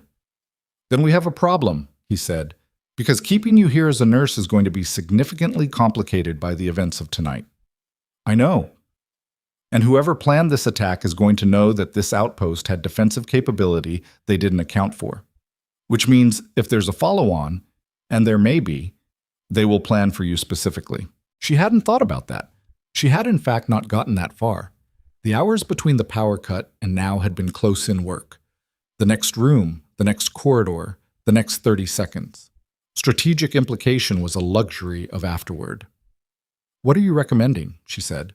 "I'm not recommending anything tonight," Whitfield said. "Tonight I'm telling you to get that hand looked at, get your staff debriefed, and get some sleep." He looked at the gash on her palm, which had been bandaged at some point in the last hour by Bracken, who had insisted, and which was still seeping through the dressing at the edges. "Tomorrow, you'll talk to my intelligence officer. After that, we'll see." He walked back toward the compound without waiting for her response. She stood in the courtyard for a moment with the cold settling around her and the smoke drifting over from the gate. Somewhere beyond the northern ridge, whatever had driven that attack was still out there. The planning, the intelligence, the people who had decided Raven Ridge was worth the operation. Still existing, still operational. She went back inside. The debrief took 3 hours and happened in the briefing room that still had scuff marks on the floor from where the 7th subject had gone down. Whitfield's intelligence officer was a woman named Desai, small, sharp, professionally pleasant in the way of someone who used pleasantness the way other people use silence. She had a recorder and a tablet, and she asked questions in a specific layered sequence that Olivia recognized as a trained method, circling the same events from different angles to check for internal consistency. Olivia answered consistently. She answered consistently because the events of the night were what they were. She hadn't invented them, hadn't embellished them. She'd made decisions, and the decisions had outcomes, and she described both as plainly as she could. Desai asked about the satellite communicator. Olivia answered. She asked about the tactical assessments Olivia had made, the observation post on the western ridge, the sensor gap, the hardline cut. Olivia answered. She asked, very carefully, about the period of Olivia's service record that contained no assignments. Olivia looked at her for a moment. "That's a different conversation," she said. It's relevant to a clearance-level conversation I'm not authorized to have with you without a specific release." She said it without heat. "You know that. You asked anyway to see how I'd respond." Desai held her gaze, then made a small note on her tablet. "Fair," she said. The debrief ended just before dawn. Harlan found her in the supply room at 6 in the morning. The room had been put back together. Not fully, not yet, but the chaos of the night had been partially undone. Olivia was recataloguing the hemostatic dressings she'd moved 3 days ago, cross-checking the inventory against what had been used, making a list of what needed to be requisitioned. It was the work that was available and she was doing it. Harlan stood in the doorway for a moment without speaking. Then she came in and sat down on the edge of the counter. "You should be sleeping," she said. "So should you. I had patients to see through discharge. You don't, currently, because most of yours are in the medevac queue." Olivia kept writing. "Sergeant Cole is staying," Harlan said. "He refused medevac, said the surgical repair wasn't compromised and he wasn't going to leave a facility that was still operational and undermanned." "He's right about the repair." "The other part?" Olivia set down her pen. "He makes his own decisions," she said. Harlan folded her hands in her lap. The morning light coming through the high window made her look older than she had yesterday. Or maybe that was just the honest light of a day after, before the professional composure was fully back in place. "I've been trying to figure out," Harlan said, "what to put in my incident report. The truth seems like a reasonable approach." "The truth?" Harlan almost smiled. "The truth is that a nurse I'd known for 11 days ran a defensive action on a military outpost using a satellite communicator she wasn't supposed to have, And tactical training that isn't in any medical credential I've ever seen. That's accurate. It's going to raise questions. It already has. Harlan looked at her. Are you going to answer them? Olivia was quiet for a moment. Some of them, she said. Harlan nodded slowly. She seemed to accept that as the fullest answer she was likely to get, because she shifted, physically shifted, a small but readable adjustment, like someone moving from one subject to another. Bracken is going to be fine, she said. In case you were wondering, he's shaken, but he's functional. I wasn't worried about Bracken. Garza? Garza is going to be one of the best respiratory techs you've ever worked with, Olivia said. After tonight, he knows what he's capable of. Harlan absorbed this. You planned for that. Getting him into that room with the vent patient, you made a calculation about what he could handle. I made a calculation about what the situation required, Olivia said. It happened to match what he was capable of. Is that how you think about people? As calculations? The question landed differently than Harlan probably intended it. It landed somewhere that wasn't comfortable. No, Olivia said, but sometimes it's the only way to make the right decision fast enough for the decision to matter. Harlan looked at her hands. I put in a request for the triage area layout change, she said. The rotation you showed me with the tables moved away from the window line. I submitted it 3 days ago. Farrow approved it this morning, effective immediately. Olivia looked at her. He's approving a lot of things this morning, Harlan said, that he probably should have approved 2 days ago. A pause. He's not a bad man. He was working with incomplete information. Most people are. Are you? It was a good question. Olivia thought about the observation post she'd seen and the decision she'd made to go to Harlan instead of directly up the chain, and the 17 minutes between when she reported it and when Farrow got the message and the subsequent 20-plus minutes before the attack. She thought about what she might have done differently and where in that chain she'd made assumptions that turned out to be wrong. Last night I was, she said. Harlan stood up from the counter. I'm going to write my report, she said. It's going to say that a member of my nursing staff responded to a perimeter breach with extraordinary capability and judgment, and that said staff members' actions directly resulted in 0 patient casualties in this facility. She paused at the door. What it says about who that staff member is will depend on what you decide to tell me. Olivia looked at the inventory list in her hands, the neat columns of numbers. Harlan, she said. Harlan stopped.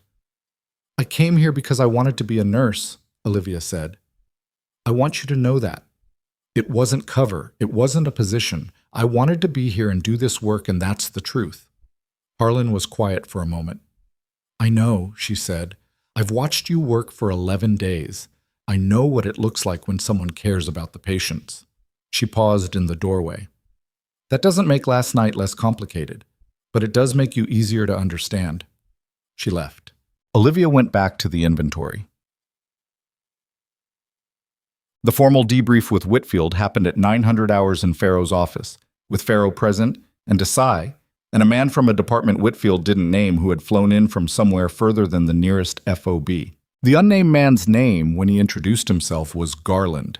He was 50, thin, with reading glasses he kept taking on and off, and the quality of someone who processed information the way a machine processed it, steadily, without apparent emotional engagement, arriving at conclusions through a process that was invisible from the outside. He shook her hand when she came in. He had a dry handshake. You've been out a long time, he said. 4 years. How'd it feel? He said it conversationally, like he was asking about a long vacation. I don't know yet, she said. Ask me in a week. He almost smiled. Fair. Farrow, behind his desk, had the expression of a man sitting in his own office who nonetheless felt he was visiting it. He'd been awake all night. She could tell by the specific quality of his alertness, which was the artificial, brittle alertness of someone running on nothing and adrenaline, not the real thing. I want to start, Farrow said, by thanking you for what you did in the medical wing last night. The patients and staff did the work, she said. You led them.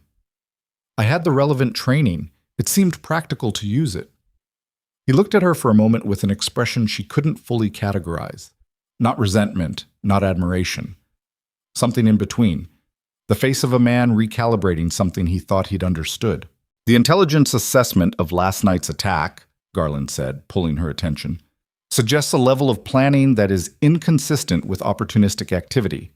The sequenced approach, sensor drop, power cut, hardline severing, required both technical expertise and specific knowledge of this facility's communication architecture. I noted the coordination pattern during the attack, she said. You noted it and transmitted it to the QRF net. That information contributed to the response timeline and the tactical approach the QRF element used on entry. She hadn't known that last part. She absorbed it without showing that she hadn't known. The intelligence support element we believe coordinated this attack has been active in this region for approximately 18 months, Garland continued. 3 prior incidents at coalition outposts, 2 of which resulted in significant casualties. This is the first one that didn't. He took off his glasses and held them. We believe there are additional targets in the planning phase. We believe the same intelligence structure is providing support. She looked at him steadily. Why are you telling me this? Because we have a gap, Garland said. We have a strategic intelligence gap on this network, and we haven't been able to close it through conventional assets.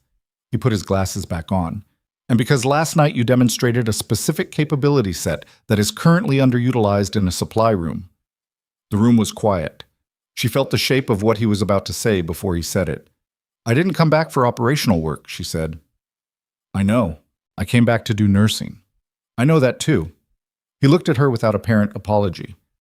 But the situation has changed in the last 12 hours. The people who planned last night's attack know this outpost has a capability they didn't account for, which means this outpost is potentially a target again, which means the people in that medical wing, he gestured vaguely toward the east, are potentially a target again. She looked at the wall. That's leverage, she said. It is, Garland agreed. I'm not going to pretend it isn't. Pharaoh, at his desk, was watching the exchange with the expression of a man attending a meeting he hadn't been told was going to happen in his own office. What specifically are you asking? She said. I'm asking you to consult. Specific intelligence product, one operation, defined scope. You don't leave the wire. You apply your knowledge of the network's tactical behavior to help us close the gap. He paused, after which you go back to nursing, and your presence here gets quietly formalized in a way that doesn't require you to explain a satellite communicator. She looked at him. She looked at Pharaoh. She looked at the desk between them, at the window behind Pharaoh's head, at the sky beyond it, pale, high desert blue, empty of anything remarkable. One operation, she said, one defined scope. And if the scope expands? Garland didn't answer immediately, which was, in its own way, an answer. I need to think about it, she said. Of course, Garland said. I also need to get back to the medical wing. I have patients. He looked at her for a moment. Something in his expression shifted. Not softening, exactly, but an acknowledgement of something. Of course, he said again. She stood, nodded to Pharaoh, and left. She found Ethan in his corridor outside Ward B, in his wheelchair, attempting to reach the door handle with his good arm while the chair drifted left. She caught the chair. Thank you, he said. You should be in bed. I've been in bed for 3 weeks. You should be in bed with your leg elevated. My leg is... He looked down at it. More or less elevated. She pushed the wheelchair back into the ward and into position at the bedside and waited while he transferred back to the bed with the specific controlled grunt of a man refusing to acknowledge how much something hurt. When he was settled, she checked the brace. The alignment was fine. The leg itself looked fine. No new swelling, no visible stress to the repair. He'd been careful. Even in the middle of everything, he'd been careful with the leg because he was the kind of person who made that calculation automatically. Garland talked to you, he said. Not a question. You know Garland? I know the type. He settled back against the pillow. Men who fly in from nowhere with no last name and a specific ask. She sat down on the edge of the nearest empty bed. He wants me to consult on the intelligence gap, she said. I heard there's a network. 3 prior incidents. Ethan was quiet for a moment. He was looking at the ceiling with the specific inward expression of a man doing math. You gonna do it? He said. I don't know. What does your gut say? She looked at her hands, the bandaged left palm, the right hand that hadn't shaken when it needed to be still and was shaking slightly now, here, at rest, in the warm, ordinary light of a medical ward. My gut, she said, has a complicated relationship with good judgment.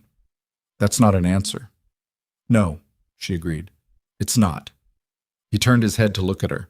He had the face of a man who'd spent enough years in classified space to understand the specific weight of what she wasn't saying. Whatever you were, he said, whatever the 4-year gap is, I don't need to know. That's not my business. A pause. But whoever you are right now, last night, he stopped. She waited. Last night you kept 23 people alive, he said. Not because you had orders, not because somebody told you to, because you read the situation early and you prepared and you made the calls when the calls needed to be made. He looked back at the ceiling. That's not a calculation. That's just who you are. She sat with that for a moment. I used to think who I was the problem, she said. And now? She thought about Harlan in the supply room doorway, about Garza on the floor with his body between the ventilator patient and the gun, about the 23 specific people who'd woken up this morning in a facility they'd expected might not hold. Now I think it's more complicated than that, she said. Outside the ward's narrow window, the desert was already heating toward the day's peak temperature. The specific quality of light at Raven Ridge that bleached color from everything and made the horizon shimmer. A supply helicopter was visible in the distance, coming in on the southern approach, no doubt carrying the first of what would be a sustained logistics surge following a kinetic event. The base was alive, moving, rebuilding. She stood up. Rest, she said. Yes, Nurse Cross. She almost said something, stopped, started walking toward the door. Cross, Ethan said. She stopped. For what it's worth, whatever you decide about Garland, the answer you give him isn't the answer that matters. She turned slightly. What's the answer that matters? The one you give yourself, he said. About why you're still here and who you're doing it for. She left him there, in the yellow desert light, with his leg elevated and his eyes on the ceiling, thinking whatever he was thinking. She was at the nurse's station working through the patient reassignment list. 3 beds vacated by medevac, 6 patients still in-house, 2 new admissions from the post-action triage, when Reeves found her. He looked better than he had at 3 a.m, rested, or close enough. He had a folder. I need to show you something, he said. He kept his voice down. She looked up. Not here, he said. They went to the empty surgical suite at the end of the wing, the first place she'd mapped on day 1, the room with the best sightlines and the heaviest door.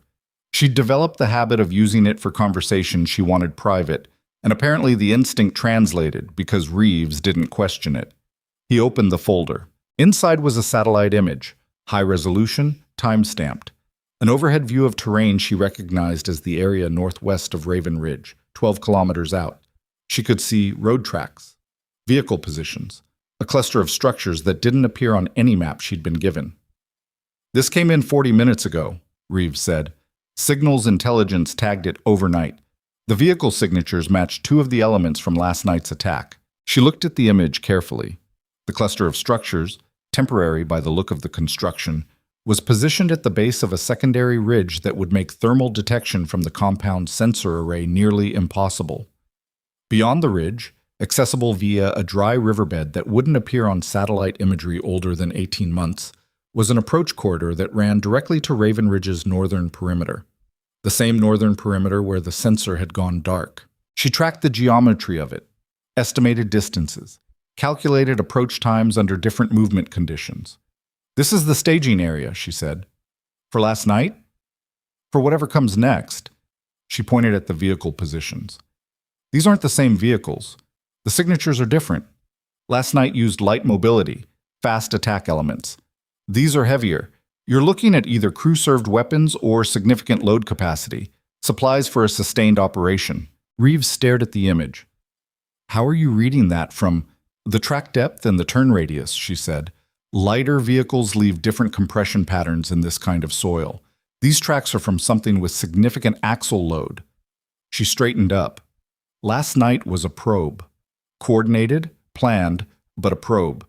They wanted to see how the outpost responded, what its actual defensive capability was, whether the medical wing was worth taking. And now they know. They know what I showed them, she said. A nurse who got lucky. They don't know what they don't know. Reeves looked at her. He stopped. That's either a significant advantage or it's meaningless, depending on whether they're coming back. They're coming back, she said. She said it the way she'd said attack the night before. Not speculation, not fear. A reading. Reeves closed the folder. Garland's going to want this, he said. I know. Are you going to talk to him? She looked at the folder in his hands, at the image inside it, the staging area, the vehicle signatures, the dry riverbed that was an approach corridor nobody had accounted for. Get me a better image of the southeastern quadrant of that site, she said. Whatever resolution the signals package can generate. Reeves looked at her. That's Garland's conversation, he said carefully. Then go have it, she said, and bring me the image. He held the folder for a moment, then he turned and left. She stood alone in the surgical suite for a moment, looking at the clean instruments in their trays, the monitors dormant, the lights steady. The room that existed entirely to fix broken people. That was why she'd come here. That was the answer she'd given herself 4 years ago, standing in a very different room in a very different country, looking at hands that had stopped shaking and wondering if that was because she'd healed or because she'd simply stopped feeling the things that used to make them shake. The folder in Reeves' hand contained the outline of something that wasn't nursing.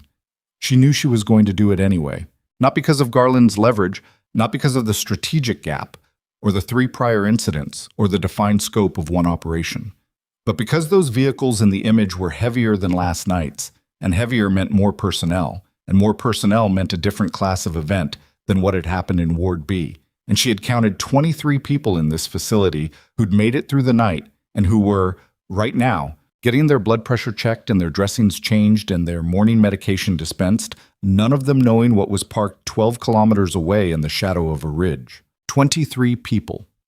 She walked back to the nurse's station and picked up her clipboard. She had a medication reconciliation to finish before the next rounds. The medication reconciliation took 40 minutes because 2 of the remaining in-house patients had conflicting prescriptions that the previous shift had flagged, and nobody had resolved. She resolved them. She updated the chart notes, coordinated with the on-call physician, a tired major named Strauss, who'd been awake longer than anyone should be, and moved through the rest of the morning rounds with the specific focused quiet that had characterized her first 11 days at Raven Ridge. Bracken watched her from the nurse's station. He'd been watching her since she came back from the surgical suite.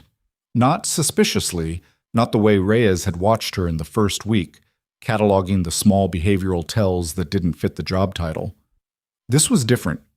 This was the way someone looked at a person they thought they knew and were revising. At 1100, she came back to the station to update the last chart and found him standing there with 2 cups of coffee, one of which he held out without saying anything. She took it. You doing okay? He said. Yes. You don't have to say yes. She looked at him over the cup. His face had the specific quality of someone who'd slept 3 hours and processed a significant amount of adrenaline and was still working through the residue of both. I know, she said. I'm okay. He nodded, drank his coffee, didn't leave. I keep thinking about the briefing room, he said. The guy who had me on the floor. I keep thinking, if you'd come in 30 seconds later, or if he'd heard you coming, or if I'd... Bracken. He stopped. You stayed on the floor, she said. You didn't do anything that escalated the situation before I got there. You kept your hands visible and your body still, and you didn't give him a reason to change the calculus. She paused. That's the right call. Most people don't make the right call when they're scared. He looked at her. Is that what nurses learn? He said. Or the other thing? She drank her coffee. Both, she said. That's it. Garland's second meeting request came at 1300, routed through Reeves. Not a summons, framed as a request, which was its own kind of thing. She finished the noon assessments, handed off to the afternoon shift, told Bracken she'd be back by 1500, and went. Reeves was waiting outside Farrow's office. He had a folder, a different folder than the morning's, thicker. Better imagery, she said. An analysis. Desai's team worked it through the night. He looked at her. You know what you're walking into? Garland wants a decision. Garland wants more than that now. There's been movement at the staging site since this morning. 2 additional vehicles. He paused. And a signals intercept. Partial, low confidence, but it names this facility. She absorbed that. By name? By grid reference, which maps to us. He held the door. They're not done. The room had more people in it than the morning session. Pharaoh was there, behind his desk, looking somewhat more collected than he had at 900, but still carrying the specific fatigue of a man who'd had a bad night in his own command. Garland was there, in the same chair with his reading glasses. Desai was there with a laptop. Whitfield was there via a secure video feed on a screen set up on the credenza. Slightly pixelated, 2-second audio lag, the specific visual texture of a feed being routed through multiple encryptions. There was also a woman Olivia hadn't seen before. She was 40-something, dark hair cut short, in civilian clothes that were expensive without being obvious about it. She was sitting slightly apart from the others, not at the table but in a chair against the wall, and she was looking at Olivia with an expression of focused, neutral appraisal. Olivia looked back. "Sit down," Garland said. She sat. She put her coffee, she'd brought it, still half full, on the table in front of her. Small act of normality. Small act of claiming the space. "You've seen the updated imagery," Garland said. "Reeves briefed me. The signals intercept, he told me." Garland nodded. He took off his glasses. "Then you understand the timeline has changed." "How much?"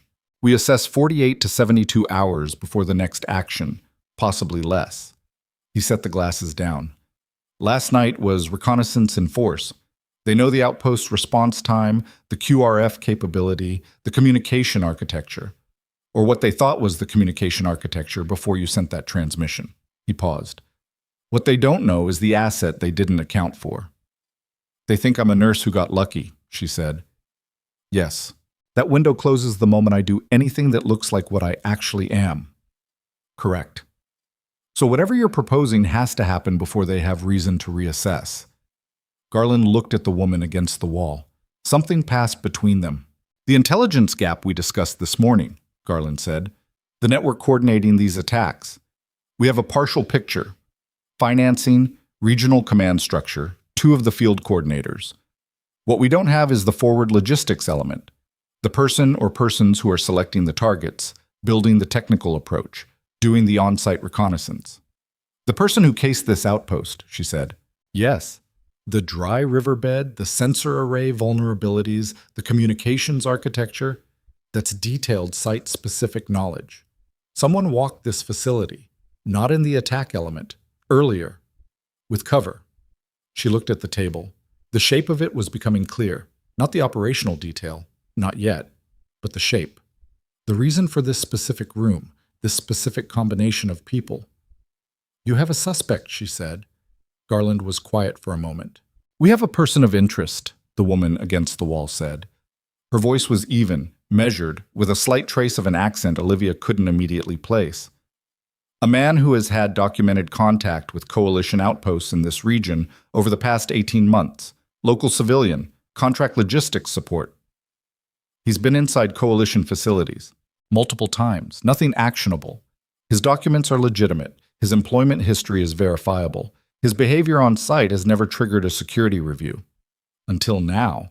Until now, we didn't know what to look for," the woman said. She uncrossed her legs and leaned slightly forward. "We know now. We have a behavioral profile built from the 3 prior incidents. The timing of his visits, the access he requested versus the access he used. The questions he asked that he had no logistical reason to ask." Olivia looked at her directly. "Who are you?" "My name isn't relevant to this meeting. You're here," Olivia said, "which means you're relevant to this meeting." A brief pause. "Regional asset coordination," the woman said. "I work the civilian network side. I've been tracking this logistics coordinator for 6 months. And you haven't moved on him. Moving on him prematurely closes the network without closing the network. He's a thread. I need to follow the thread."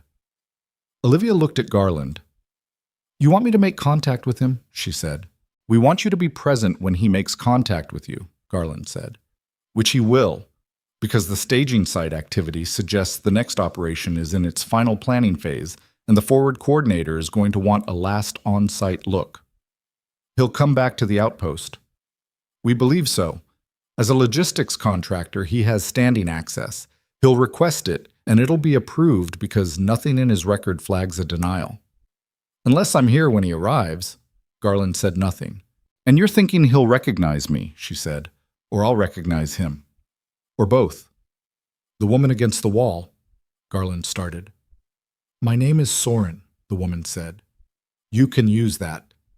Soren believes, Garland continued, that the forward coordinator may have prior knowledge of you, not of your current identity, of your previous one. The room was quiet. Olivia set down her coffee cup. You think he's been tracking former assets, she said. We think the network has been specifically targeting outposts with historical connections to classified operations, not randomly, selectively, choosing facilities that had prior classified support presence in the region because those facilities have institutional knowledge of classified infrastructure that's useful for planning. And I was part of that infrastructure. For approximately 3 years, in this region, before your separation. She looked at the table. This was the part she'd known was coming since Garland had first used the words intelligence gap. This was the shape she'd felt in the morning meeting without being able to see it clearly. Her 4 years away hadn't just been a gap. They'd been a period during which her prior operational history had been accumulating significance in a context she hadn't been part of. If he recognizes me, she said, the window closes. If he recognizes you and you recognize him, we have actionable intelligence on the network's personnel, Garland said. If he recognizes you and you don't recognize him, we have a problem. And if neither of us recognizes the other, then you're a nurse and he's a logistics contractor and we go back to analysis. She looked at Soren. Soren was watching her with the expression of someone who had already played this conversation out in her head multiple times and was currently comparing the actual version to her models of it. You've seen his file, Olivia said. Yes. I want to see it. That's why I'm here, Soren said. The file was thorough, not in the way of an official service record. This was assembled, layered, the kind of document that was built from fragments over time by someone who knew how to look at fragments and see the whole. Soren had built it herself, Olivia inferred, from the internal organization of the thing, the way the sections were structured, the specific priority given to behavioral pattern over biographical fact. The name in the file was Tariq Massoud, 41 years old, born in a city 400 kilometers south of Raven Ridge, educated, engineering degree, then a period working with international development organizations before transitioning to private logistics contracting 7 years ago. 3 languages. A family in the South he sent money to reliably every month.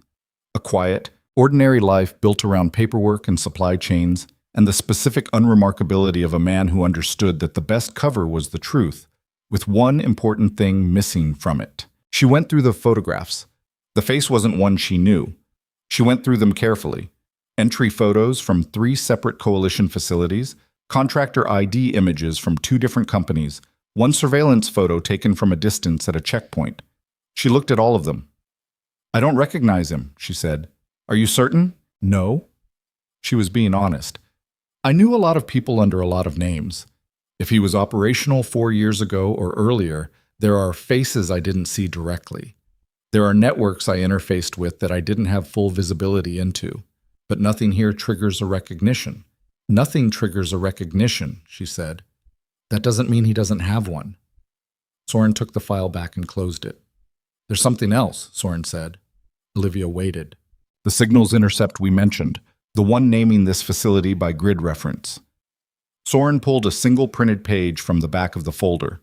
There was a secondary element to the transmission, a reference to a personnel asset, described as an unconfirmed presence. She handed the page to Olivia. Olivia read it. The intercept was partial, incomplete sentences, fragmented phrasing, the inherent noise of a signals product that had been transmitted through multiple hands and encryption layers before being decoded. But there was a phrase, 4 words in translation, that was clear enough. Ghost from before. She looked at the page for a long moment. Then she put it down on the table. He knows I'm here, she said. He suspects, Soren said. He can't confirm. If he could confirm, last night's attack would have looked different. More personnel, different target priority. He's not sure if I'm the ghost or if I'm the nurse. Yes. And his coming back to the outpost is partly to close the tactical reconnaissance and partly to resolve that question, Soren said. We believe so. Pharaoh, who had been almost entirely silent through the meeting, shifted in his chair. I want to be direct, he said. Everyone looked at him. He seemed slightly surprised by the attention, then set his jaw and continued. What you're describing is using a member of my medical staff as operational bait. That's not, Garland started. That's what it is, Pharaoh said. I'm not objecting to it. I'm naming it clearly so we all know what we're agreeing to. He looked at Olivia. I owe you an apology. The observation post report on the Western Ridge, the sensor gap. I had information I didn't act on, and people under my command paid for that in a way they shouldn't have had to. The room was quiet. Thank you, she said.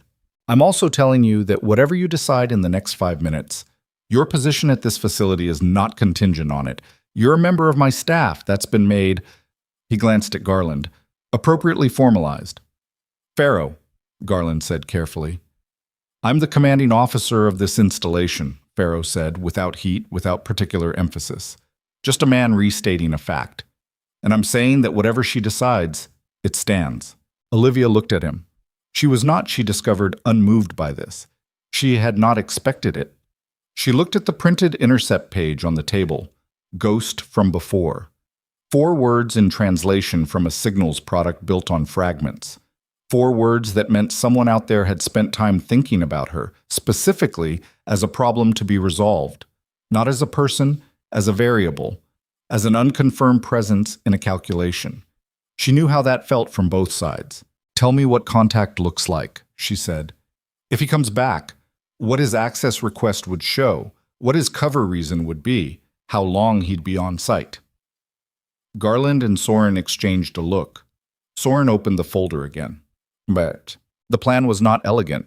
Olivia had worked with elegant plans, and she'd worked with ugly ones. And in her experience, the ugly ones had a better survival rate because they didn't depend on things going right. This plan depended on several things going roughly right, and she spent 40 minutes working through the points where it could go wrong and what the consequences would be at each point. And at the end of that 40 minutes, the plan was marginally less ugly, but still not something she would have designed from scratch. What it required from her was simple in theory. Be present when Masood arrived. Be visible. Be recognizable as a nurse, a staff, as a person with no operational significance. And watch his face when he saw her. That was the intelligence Soren needed. Not a confrontation, not an extraction, not anything that the word operation implied in its more dramatic interpretations. Just a face and its reaction. If he recognized her, Soren's network had confirmation of the personnel link and a framework for tracing the intelligence flow backward. If he didn't, they learned something else, that the ghost reference was either wrong or referred to someone other than her. Either way, she went back to nursing. That was the theory. What's my support during the contact, she said. Reeves' element will be positioned in the compound, Garland said. Plain clothes where possible. Armed. Soren will be on site with a separate monitoring team. If it goes wrong, define wrong, Soren said. If he's not here for reconnaissance, if the contact is the operation rather than the lead-in, then the QRF protocols from last night apply. Faster response time because we'll be positioned in advance. 22 minutes last night, Olivia said. We'll have assets closer. How much closer? 12 minutes, perhaps less. She thought about what had happened in 12 minutes the previous night. She thought about what could happen in 12 minutes, with heavier vehicles and more personnel, and a forward coordinator who'd already seen the outpost's defensive response once and had time to adapt to it. I want Ethan Cole briefed, she said. Garland frowned. The sergeant. He's ambulatory enough and he's already involved. If Masood has compound access, the medical wing is part of his access corridor. Ethan is in the medical wing. He sees everyone who comes through. She looked at Garland steadily. And he's not going to sit in a bed while something happens around him without context. That's a liability if it goes wrong. A pause. Brief him on the minimum, Garland said. Contact profile, watch and report. Nothing active. Agreed. She briefed Ethan at 1600. He listened without interrupting, which was how she knew he was taking it seriously. Ethan's version of interrupting was the rapid-fire question sequence of a man stress-testing incoming information, and the absence of it meant he was letting the full picture form before he poked at it. When she finished, he said, "The minimum I need to know is whether this man is coming armed. Unknown. His cover is logistics contractor. Armed contractors exist, but they're flagged on entry. So if he's armed and he clears entry, someone let him through. Yes. Which means someone in the checkpoint process is either compromised or careless. Soren's monitoring the entry log. If his access request comes through, she's vetting the approval chain personally." Ethan looked at the ceiling. "I don't love this," he said. "I know. I'm going to be sitting in a wheelchair watching a man who might be here to get people killed, and my job is to watch his face. Yes. That's..." He stopped. "That's the right call. I hate that it's the right call. You have the sidearm," she said. "You're in the ward. You have eyes on the corridor approach from 2 positions in this room." She paused. "And I'll be in sightline." He looked at her. "If it goes wrong," he said, "what do you do?" "My job," she said. He looked at her for a moment. Then he nodded once and looked back at the ceiling. "How's your hand?" She looked at the bandaged palm. The dressing bracken had changed at noon, was already showing stress at the edges. She'd been using the hand more than she should. "It's fine," she said. "That's not what I asked." "It's functional," she said. "Which is what matters." He almost smiled. "Not quite." "Go do your rounds, Nurse Cross." The access request came through at 1100 the following morning. Soren sent word through Reeves, who appeared at the nurse's station with a look on his face that was carefully arranged to look like nothing. "Supply chain audit," he said quietly, "requested by the contractor at 1400. 2 hours. "Entry approval," she said, "cleared through the checkpoint. Soren vetted the approving NCO personally. Clean." "Is he armed?" "Flagged negative on the access request. They'll scan on entry." She looked at the clipboard in her hand. The afternoon medication schedule. "Okay," she said. Reeves looked at her. "You all right?" "Yes." "You don't have to." "I know," she said. "Tell Soren I'm in position." At 1350, she was in the medical wing's central corridor, moving between the supply room and the triage area with a stack of linen she was taking back to the storage shelf. Ordinary task. Ordinary pace. The corridor that connected the medical wing to the compound's central walkway was visible from her position. A straight sight line, 40 feet, with the checkpoint at the far end where visitors logged in. She kept moving, stacking linen, checking the shelf labels. At 1403, a figure appeared at the end of the corridor. He was of medium height, wearing contractor's khaki, cargo pants, a collared shirt, a badge on a lanyard that identified him as logistics support. He had a clipboard. He walked the way people walked when they'd walked a lot of compound corridors. Not quickly, not slowly, with the low-key purposefulness of someone who belonged there. She watched him peripherally, kept her hands on the linen. He was talking to the duty corporal at the corridor entrance, gesturing at his clipboard, the specific body language of a man explaining a supply discrepancy. Normal. Unremarkable. He looked up. Not at her. At the corridor. A general sweep, the habitual orientation check of someone who mapped spaces. She knew the habit because she had it. Then his sweep stopped. It stopped at her. Not a long stop. A fraction of a second. The kind of pause that registered in peripheral vision rather than direct eye contact. The kind that most people wouldn't notice because they were looking at the man's face rather than watching his body. She noticed because she was watching his body. His clipboard hand had gone still. She kept stacking linen. He resumed talking to the corporal. His posture had changed. Not dramatically, not in any way the corporal would notice. But the specific quality of his relaxed forward lean had shifted. A fraction more vertical, a fraction more contained.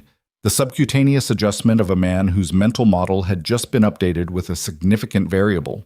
He knew. Not completely. Not with the certainty that required action. But he'd seen something in her that made the unconfirmed presence suddenly more confirmed than it had been 30 seconds ago. She set the last folded linen on the shelf. She turned around. She walked toward the nurse's station without hurrying, without looking at him again. moving with the specific routine purposefulness of a nurse finishing a task and moving to the next one. Behind her, she heard the clipboard conversation resume. She reached the nurse's station and sat down and picked up a chart and held it at reading angle and looked at the words without reading them, listening to the sound of his footsteps moving through the corridor. Not toward her, toward the supply depot access point on the far side, the direction his logistics audit would take him. He was continuing with the cover, which meant he wasn't certain, which meant she had a window. She pulled the satellite communicator from her pocket, typed 4 words under the counter where the monitor blocked the view from the corridor. He knows. Not certain. Moving. Soren's response came in 8 seconds. Understood. Holding.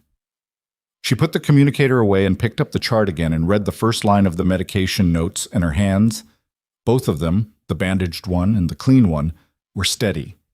She sat with that for a moment. Then she turned the page and kept reading. Masood spent 41 minutes in the supply depot. She knew because she counted. Not obsessively, not the way fear made you count things, but with the low-level background awareness she'd been running since the moment his clipboard hand went still. She kept working. She updated 2 charts, cross-checked an antibiotic dosage with Strauss via the internal phone, helped Bracken reposition a patient whose IV line had kinked. Normal work.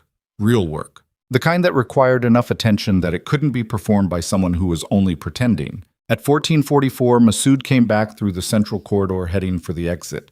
He didn't look at her. That was information. On his way in, the sweep had stopped. On his way out, he gave her nothing. Not a glance, not the casual eye contact of a man exiting a building, none of the ordinary social behavior that people performed without thinking about it. He'd made a decision to not look at her, which required the same intentional awareness as deciding to look. He knew. Past the threshold of uncertainty now, into something he was managing. She watched him clear the corridor checkpoint and disappear around the exterior wall toward the main gate. She typed, subject departing, confirmation achieved, behavioral, no verbal contact. Soren, understood, tracking, hold position. She put the communicator in her pocket and went back to the charts. Reeves came to the medical wing at 16:30 with the expression of a man carrying news that wasn't entirely good or entirely bad. He made a call, he said. External, short. The signals team got partial. How partial? Enough. He paused. He reported a confirmed sighting, used a designation, not a name, a letter number combination that cross-references to an asset identifier in Soren's network map. Which asset? Reeves looked at her steadily. You. She'd expected it. Expecting it didn't make it simple. What did he say after the confirmation? That's the part that's not partial. He requested a timeline acceleration, said the window was narrowing and the operation needed to move before the asset was extracted. He thinks they're going to pull me out. He thinks whoever you work for is going to realize this posting is compromised and move you. Reeves paused. Which means he's going to push the second operation forward. How far forward? That's what Soren's trying to determine. But the vehicle movement at the staging site? He stopped. Tell me. They repositioned 40 minutes ago. The overhead imagery shows them moving from the secondary ridge to the primary approach corridor. The dry riverbed. The northern sensor gap. They're staging for tonight, she said. Soren thinks so. Garland is on the phone with the regional command. QRF is being repositioned, closer than last time, 12 minutes out. 12 minutes, she said. Better than 22. Yes. She looked at the corridor, the patients, the ward, the specific ordinary reality of a medical facility in the middle of a desert. It's still 12 minutes. Reeves was quiet for a moment. There's something else, he said. She waited. Soren traced the call. Masood didn't route it through the network node we expected. He used a backup channel, different encryption, different relay, which means the network has a secondary communication structure that we didn't have in the intelligence picture. He paused. And Soren said the designation he used to identify you, the letter number combination, it's active. It's in a file. A current file, not a historical one. She looked at him. Someone has been maintaining a record on me, she said, while I was nursing. For at least 14 months. That's as far back as the file creation timestamp goes. 14 months. She'd been in Arizona for 14 months before the transfer to Raven Ridge. She'd been living in a small house near the nursing school campus, doing clinicals at the university hospital, eating dinner alone and sleeping 8 hours a night, and trying to become the kind of person who didn't check exits. 14 months of that, and somewhere in the background, a file had been accumulating. The posting wasn't random, she said. Someone put me here. Reeves said nothing. Garland, she said. Still nothing. He put me here, she said, not as a nurse, as a forward position, something to activate if the regional situation developed in a specific direction. I don't know that, Reeves said carefully. You know enough. He looked at his hands.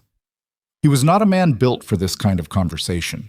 He was built for direct operations with clear parameters, and this was neither. What do you want to do? He said. She thought about the answer for a moment.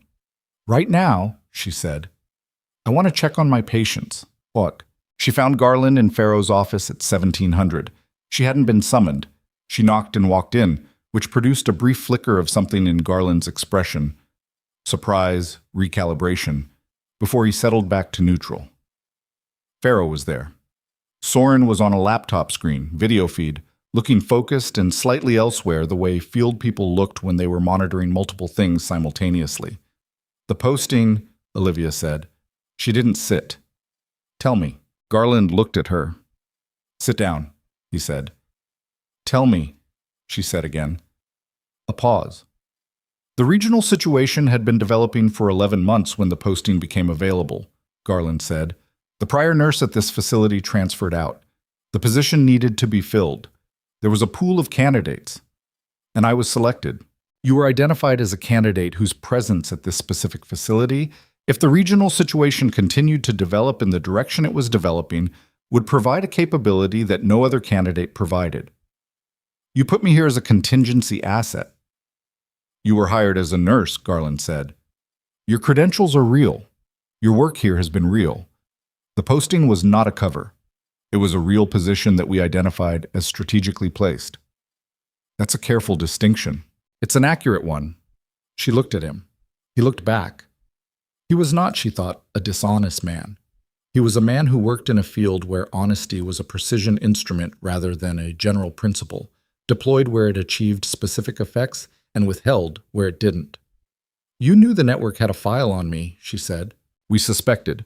The prior incidents, the targeting pattern, suggested the network was specifically identifying former classified assets at regional facilities. You fit the profile. So you put me in a facility that fit the targeting profile. We put you in a facility where if you were targeted, you would be the most capable person present to respond to that targeting. She absorbed that. That's not... She stopped. It's not clean, Garland said. I know it's not clean. Nothing about this is clean. If I'd been an ordinary nurse, you're not an ordinary nurse. If I hadn't been able to hold that medical wing, then I made a catastrophically wrong judgment call, Garland said, without flinching. And I would carry that. But I made it because the alternative, leaving this facility without any capability and letting the network continue operating, was going to cost more lives in more places over a longer period. He held her gaze. I made a calculation about who you are and what you can do. I don't apologize for the calculation. I can acknowledge it wasn't fair to you. The room was quiet.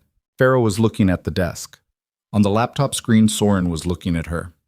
The operation tonight, Olivia said finally. Yes, Garland said. What do you need? Check. What Garland needed was her. Again.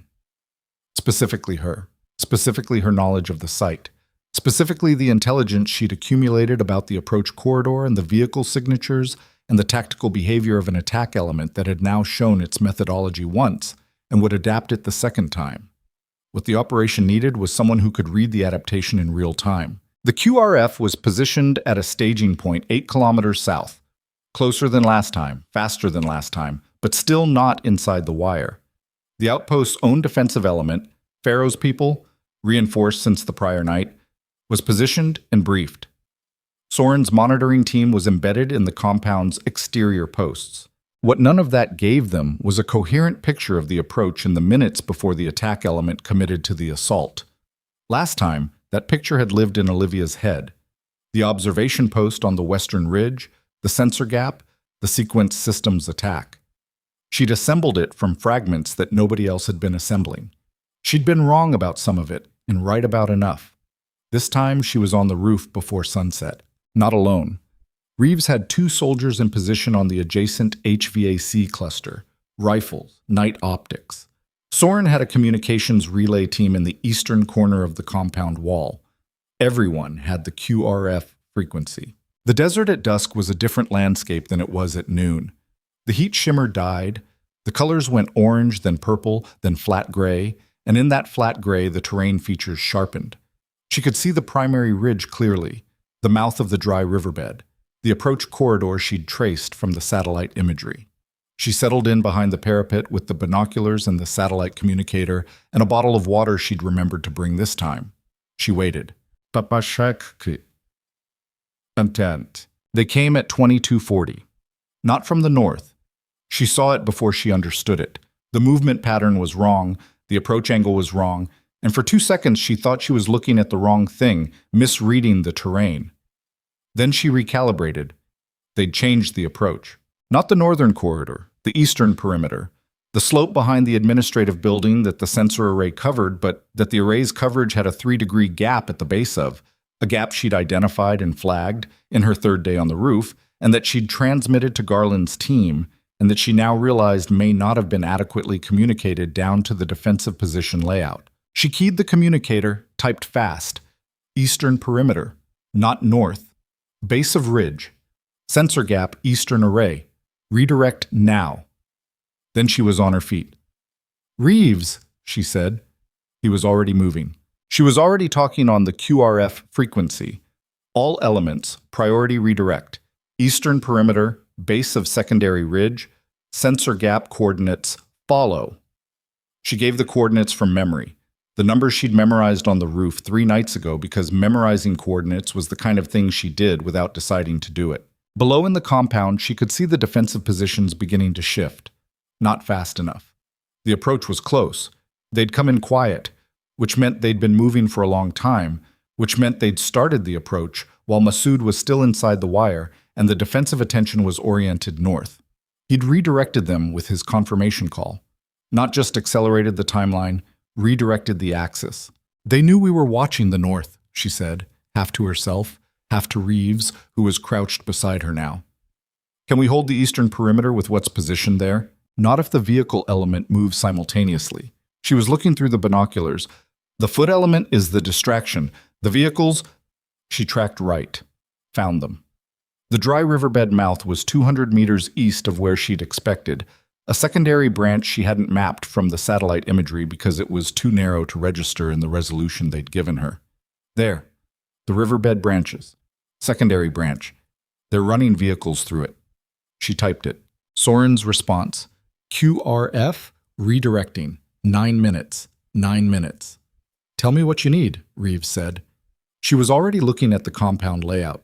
The eastern approach, if the vehicle element came through the secondary riverbed, would bring them to the corner of the compound where the administrative building met the perimeter wall, the same building where Bracken had been held, where the briefing room was, where the north passage connected to the medical wing. The medical wing, she said. The defensive position there is light, I know. She handed him the binoculars. QRF is 9 minutes. Pharaoh's element needs to hold the eastern wall for 9 minutes, and the vehicle element is going to hit that corner hard because that's where the perimeter is structurally weakest. Reeves put the binoculars down. What are you going to do? He said. My job, she said, for the 3rd time. Different meaning than the first 2. She went off the roof. She came through the medical wing moving fast, not running. Running in a building full of patients produced a specific panic response she didn't want, but close to it. Bracken was at the nurse's station on night shift. He stood up when he saw her face. Get everyone who can move to the interior corridor, she said. Same protocol as last time, move. He moved. She went to Ward B. Ethan was awake. He'd been awake, she thought, for some time. Sitting up in the bed with the kind of alert stillness that wasn't insomnia, was something more deliberate. It's happening, he said. Eastern perimeter. They changed the approach. She was already at his footlocker, already getting the brace. The vehicle element is going to hit the administrative corner. 9 minutes to QRF. He was already sitting up. What do you need from me? Same as before, but faster. And I need you mobile. Not in the chair, on your feet with the brace. I can't. You can bear partial weight for 9 minutes, she said. I've seen the repair. It'll hold 9 minutes if you're careful. He looked at her. I'll be careful, he said. She got the brace on in 90 seconds. He stood. His jaw tightened and he breathed through it, and he stood.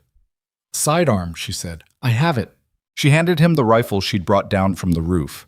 He took it with the familiarity of a man for whom a rifle was a natural object. Corridor, she said. He went. She checked the ward. Bracken was already moving the ambulatory patients. Garza had appeared from somewhere and was handling the ventilator patient's portable setup with the smooth efficiency of someone who'd done this before, which he had. The man in traction was watching the ceiling and breathing deliberately, which was how she knew he was scared and managing it. Boudreaux, she said. He looked at her.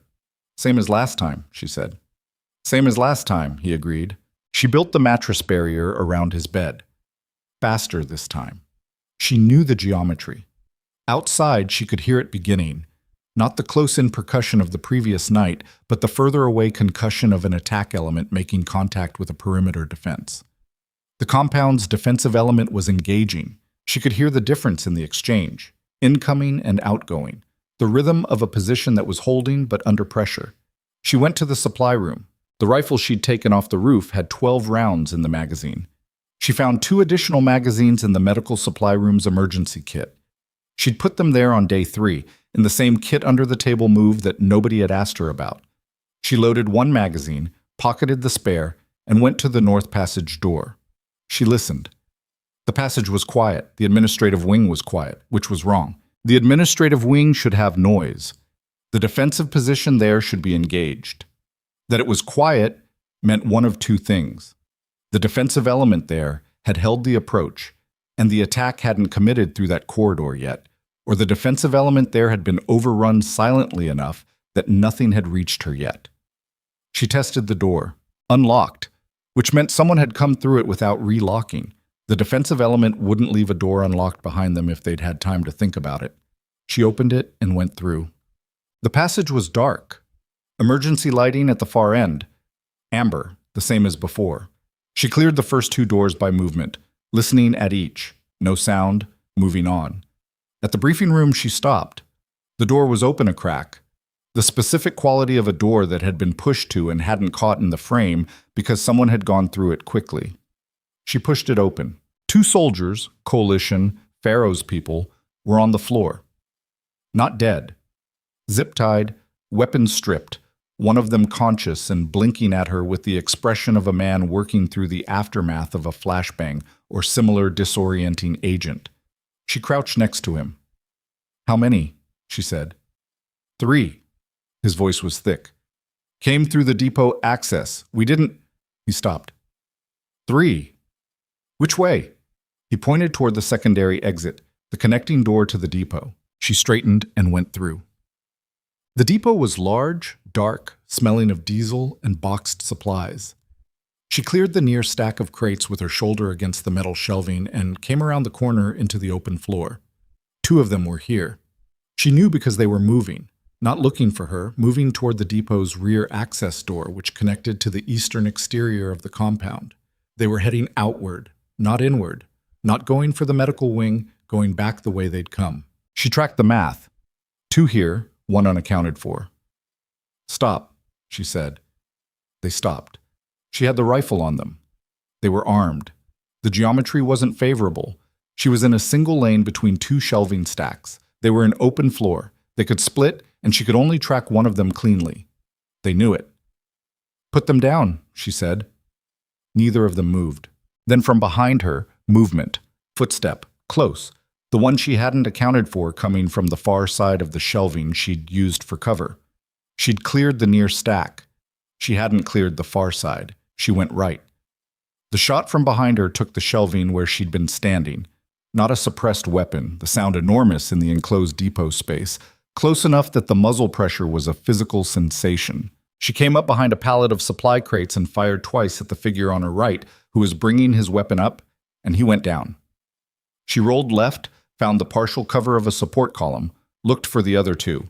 One was down. She didn't remember putting him down. The other was gunfire from the depot entrance, not at her.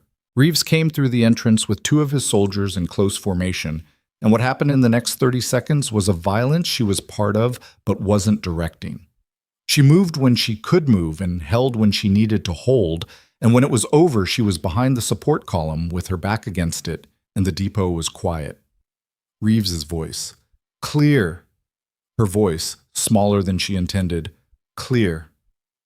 She came out from behind the column. The third subject was on the floor. Not dead, wounded, Reeves's soldier already moving to secure. The two she'd engaged were down. Reeves looked at her. "You're bleeding," he said. She looked at her side. There was a tear in the jacket. Through the material, through whatever was under it, she hadn't felt it. "Okay," she said. "That is not—" "I know." She pressed her arm against it. "QRF? 3 minutes out. The perimeter's holding." He moved toward her. The vehicle element got stopped at the secondary riverbed. Your redirect in time. The foot element broke off when the QRF frequency lit up. He was looking at the wound. "Come here. I need to get back to the medical wing. Cross." She looked at him. "You're going to let me look at it," he said. "Right now. Because if you go back into that medical wing bleeding and you don't let Harlan see it, she is going to end me personally, and I need you to stand still for 30 seconds. She stood still. It wasn't deep. She knew by the way it felt. Surface trauma, muscle involvement possible but not catastrophic. She'd know more when she could look at it in proper light. Reeves applied a field dressing from his kit with competent hands, and she let him because he was right, and because she was tired enough that being still for 30 seconds was not entirely unwelcome. "Okay," he said. "Okay," she agreed. She went back to the medical wing. The QRF arrived at 23:19. The attack was over in less than 11 minutes from first contact, faster than anyone had projected, partly because of the redirect, partly because the defensive element had held the eastern wall with more effectiveness than the previous night's experience had suggested they would, mostly because the attack element had committed to a timeline based on an intelligence picture that was 24 hours out of date. Masood was apprehended at the main gate at 23:41. She learned this from Soren, who came to the medical wing at midnight while Harlan was suturing the wound in Olivia's side with the particular focused silence of someone who had several things to say and was choosing her moment. Soren sat down on the supply room counter, the same counter Harlan had occupied 2 mornings ago, and waited until Harlan tied off the last suture. "He tried to leave during the attack," Soren said. "His vehicle was flagged at the gate when he couldn't provide a current exit authorization. He had a cover story ready, but the gate NCO had been briefed to hold any exit requests during an active security event." Olivia looked at the suture line in her side. Clean. Harlan's hands were clean even when she was angry, which she clearly was. "What happens to him?" Olivia said. "Coalition custody. Then a process that will take longer than tonight." Soren paused. "The network node he called. We traced it forward. The secondary communication structure he used gave us 3 relay points we didn't have. By this time tomorrow, we'll have a significantly more complete picture of the network architecture." "And the regional command element?" "Working on it." Soren looked at her steadily. "What you did tonight. The redirect. The Eastern Perimeter call. That bought the defensive element 40 seconds of repositioning time that would otherwise have been used cleaning up a breach. 40 seconds. In a sustained assault, 40 seconds is the difference between a position that holds and one that doesn't." Soren uncrossed her legs. "I've been doing this for 16 years. I don't say that lightly." Harlan applied a dressing over the suture line with slightly more pressure than was strictly necessary. "Done," Harlan said. "Thank you," Olivia said. Harlan put down the dressing supplies and looked at her. "You have 3 options," Harlan said. "You can rest for 4 hours and then do morning rounds. You can be medevac to the FOB for observation, which is what I'm recommending medically. Or you can sit here and tell me you're fine and go do something else dangerous." "Option 1, Olivia said. Harlan looked at Soren. "Is she done?" Harlan said. "For tonight. Is she done?" She's done, Soren said. Then get out of my supply room, Harlan said to Soren specifically, with the tone of a woman who had been tolerating a great deal and had reached a natural stopping point. Soren got out. The formal debrief was 3 days later. In those 3 days, several things happened in the particular order that things happened after an event like this, which was to say not linearly, not cleanly, but in overlapping layers that sometimes contradicted each other and required revision. The intelligence product from the network trace produced 11 arrests across 4 countries, according to Garland, who told her this in a hallway rather than a formal meeting, which was his version of informality.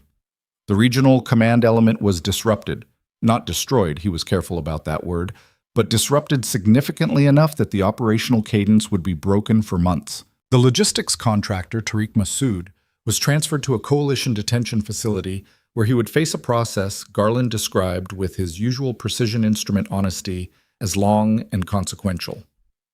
Asset coordination charges. Material support to hostile operations. At least 3 prior incidents he could be linked to through the intelligence product his network had inadvertently provided. The kind of consequences that were specific and named and would follow him for what remained of his life. Farrow submitted a formal commendation for the medical wing staff. All of them.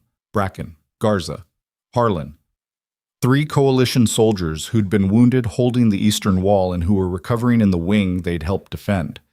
Ethan, who had spent 9 minutes on a leg that wasn't supposed to bear weight and had done it anyway and was now back in his bed, leg elevated, with an expression of immense physical discomfort that he was managing without complaint. Her name was in this commendation, not her prior designation, her actual name.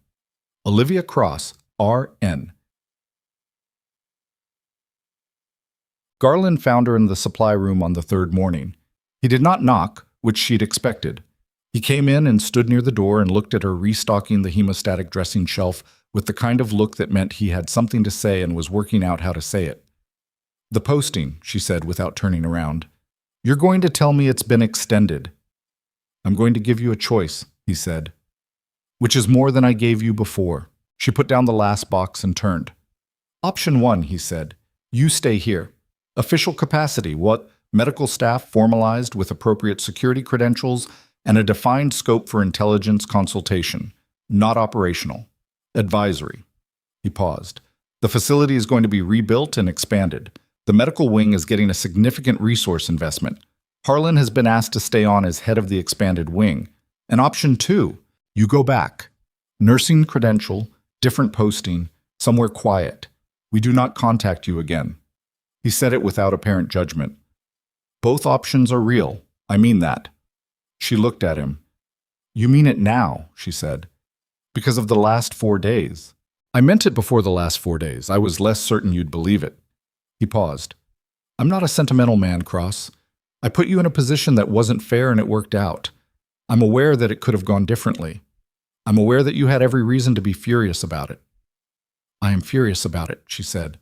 "I know." "And I understand why you did it," she said. "And understanding it doesn't make it not wrong. Both of those things are true." "Yes," he said. "They are." They stood with that for a moment. "What does Harlan want?" Olivia said. "She wants to stay. She wants you to stay." He paused. "She said specifically that the triage area layout you designed has already reduced her worst-case casualty projection for a mass event by approximately 30%, and she has several more ideas she'd like to run by you." Olivia almost smiled. "Tell her I have ideas too," she said. Garland nodded. "Option 1 then," he said. "Option 1, she said, with conditions." "Name them." "My primary function is nursing, not advisory, not consulting. Nursing. What happened last week is what it was, and I'll make myself available when the situation genuinely requires it, but I'm not being retained as an intelligence asset who occasionally changes bandages." "Agreed. I want Garza formally promoted. He held a critical patient through 2 security incidents with no support. That's not a specialist job, and he should be compensated at the level of the work he actually did." Garland looked at her. "That's a personnel matter above my... Farrow can make it happen. You can make Farrow make it happen. You know that." A pause. "Agreed. And I want the sensor array gap on the eastern perimeter fixed before any other infrastructure investment, in this facility. Not patched, fixed. The engineering team is already before anything else, she said. That's the condition. He looked at her for a moment. You negotiated that like someone who's done it before, he said. I've done a lot of things before, she said. He nodded once. Welcome back, he said. I didn't go anywhere, she said. I was here the whole time. He left. She turned back to the shelf and finished restocking the hemostatic dressings. She found Ethan in the afternoon light, his wheelchair positioned near the end-of-corridor window. The same window where he'd first watched the western approach with her. The same desert light coming through at the same low angle. He looked better. Not healed. His leg was still weeks from anything resembling normal, but rested in a way that injury didn't always permit, as if some specific tension had released. She sat down on the ledge across from him. Staying? He said. Yes. He nodded. He'd expected it. She could tell because he didn't look surprised, just confirmed. Good, he said. How's the leg? Terrible, he said. Strauss is talking about another 6 weeks minimum before partial weight bearing without the brace. He looked at the window. I told him I already did 9 minutes without it during an active security event, and he didn't appreciate that information.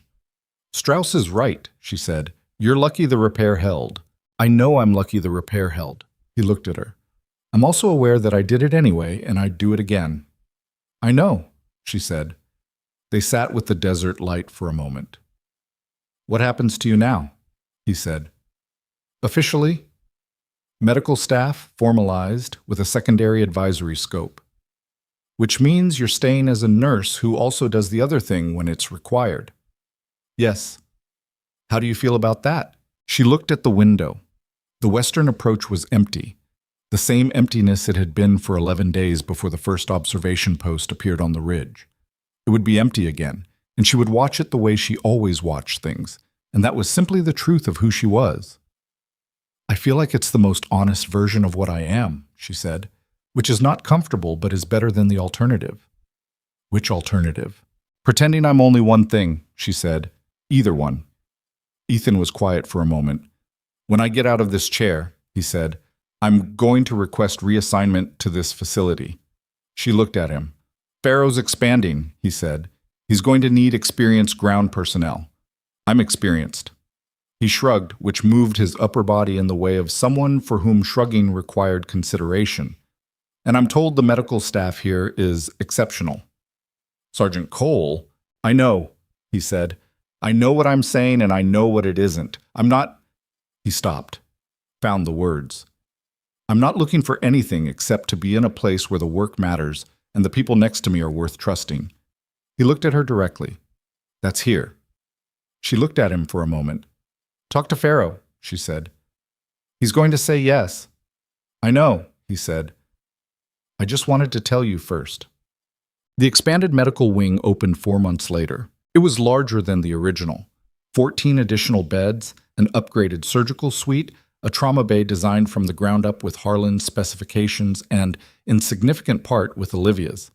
The triage area had been rotated 90 degrees from its original layout, the tables positioned along the interior wall, the window sightlines cleared of any patient exposure. There was an emergency communications relay that ran on its own dedicated power system, independent of the base grid. There was a supply configuration that put the oxygen tanks against the interior partition and the mass casualty kit under the triage table and the backup medical packs within reach of the door in a sequence that assumed the worst and prepared for it. The sensor array, true to Garland's agreement, had been fully rebuilt before the first foundation was poured on the new wing. No gaps. 360-degree coverage with redundant systems on each quadrant. The eastern perimeter wall had been reinforced with additional crew-served defensive positions that Pharaoh's expanded garrison complement could man in under 4 minutes from a cold start. None of it made Raven Ridge invulnerable. Nothing made anything invulnerable, but it made it a different facility than the one that had existed in those 11 quiet days before the power went out. On the morning the wing opened, Harlan walked Olivia through it in the hour before the first patients were transferred in.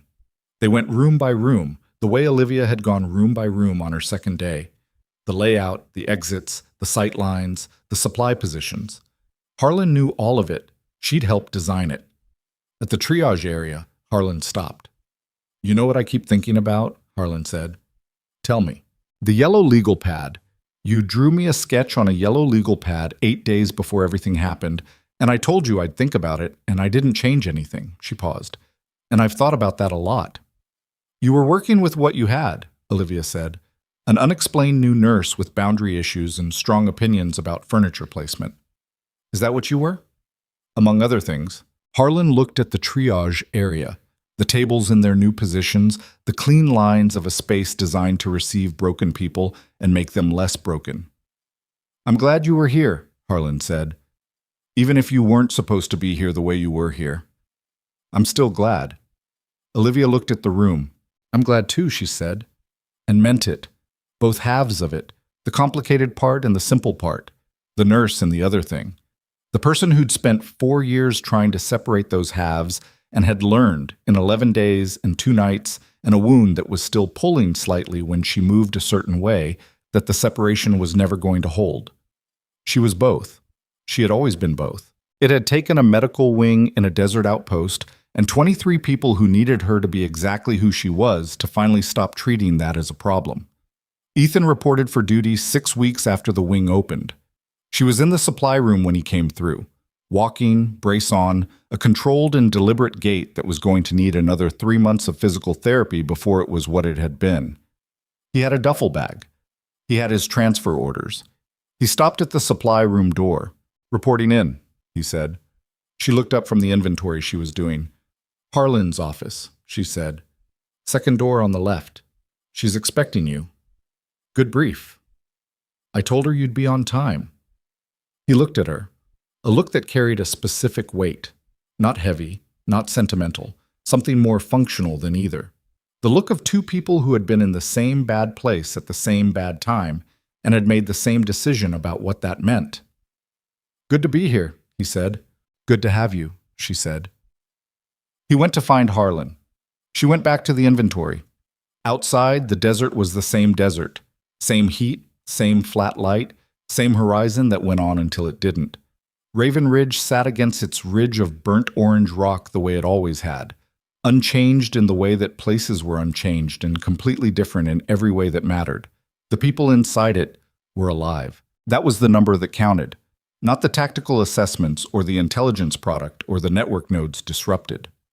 The number that lived in her chest when she thought about those 2 nights was 23, and then the patients who came after, and the ones who would come, and the ones who would arrive broken and leave less broken because the wing was built the right way, and the people in it knew what they were doing, and one of those people had finally stopped pretending she was only one thing. She finished the inventory. She checked the mass casualty kit under the triage table.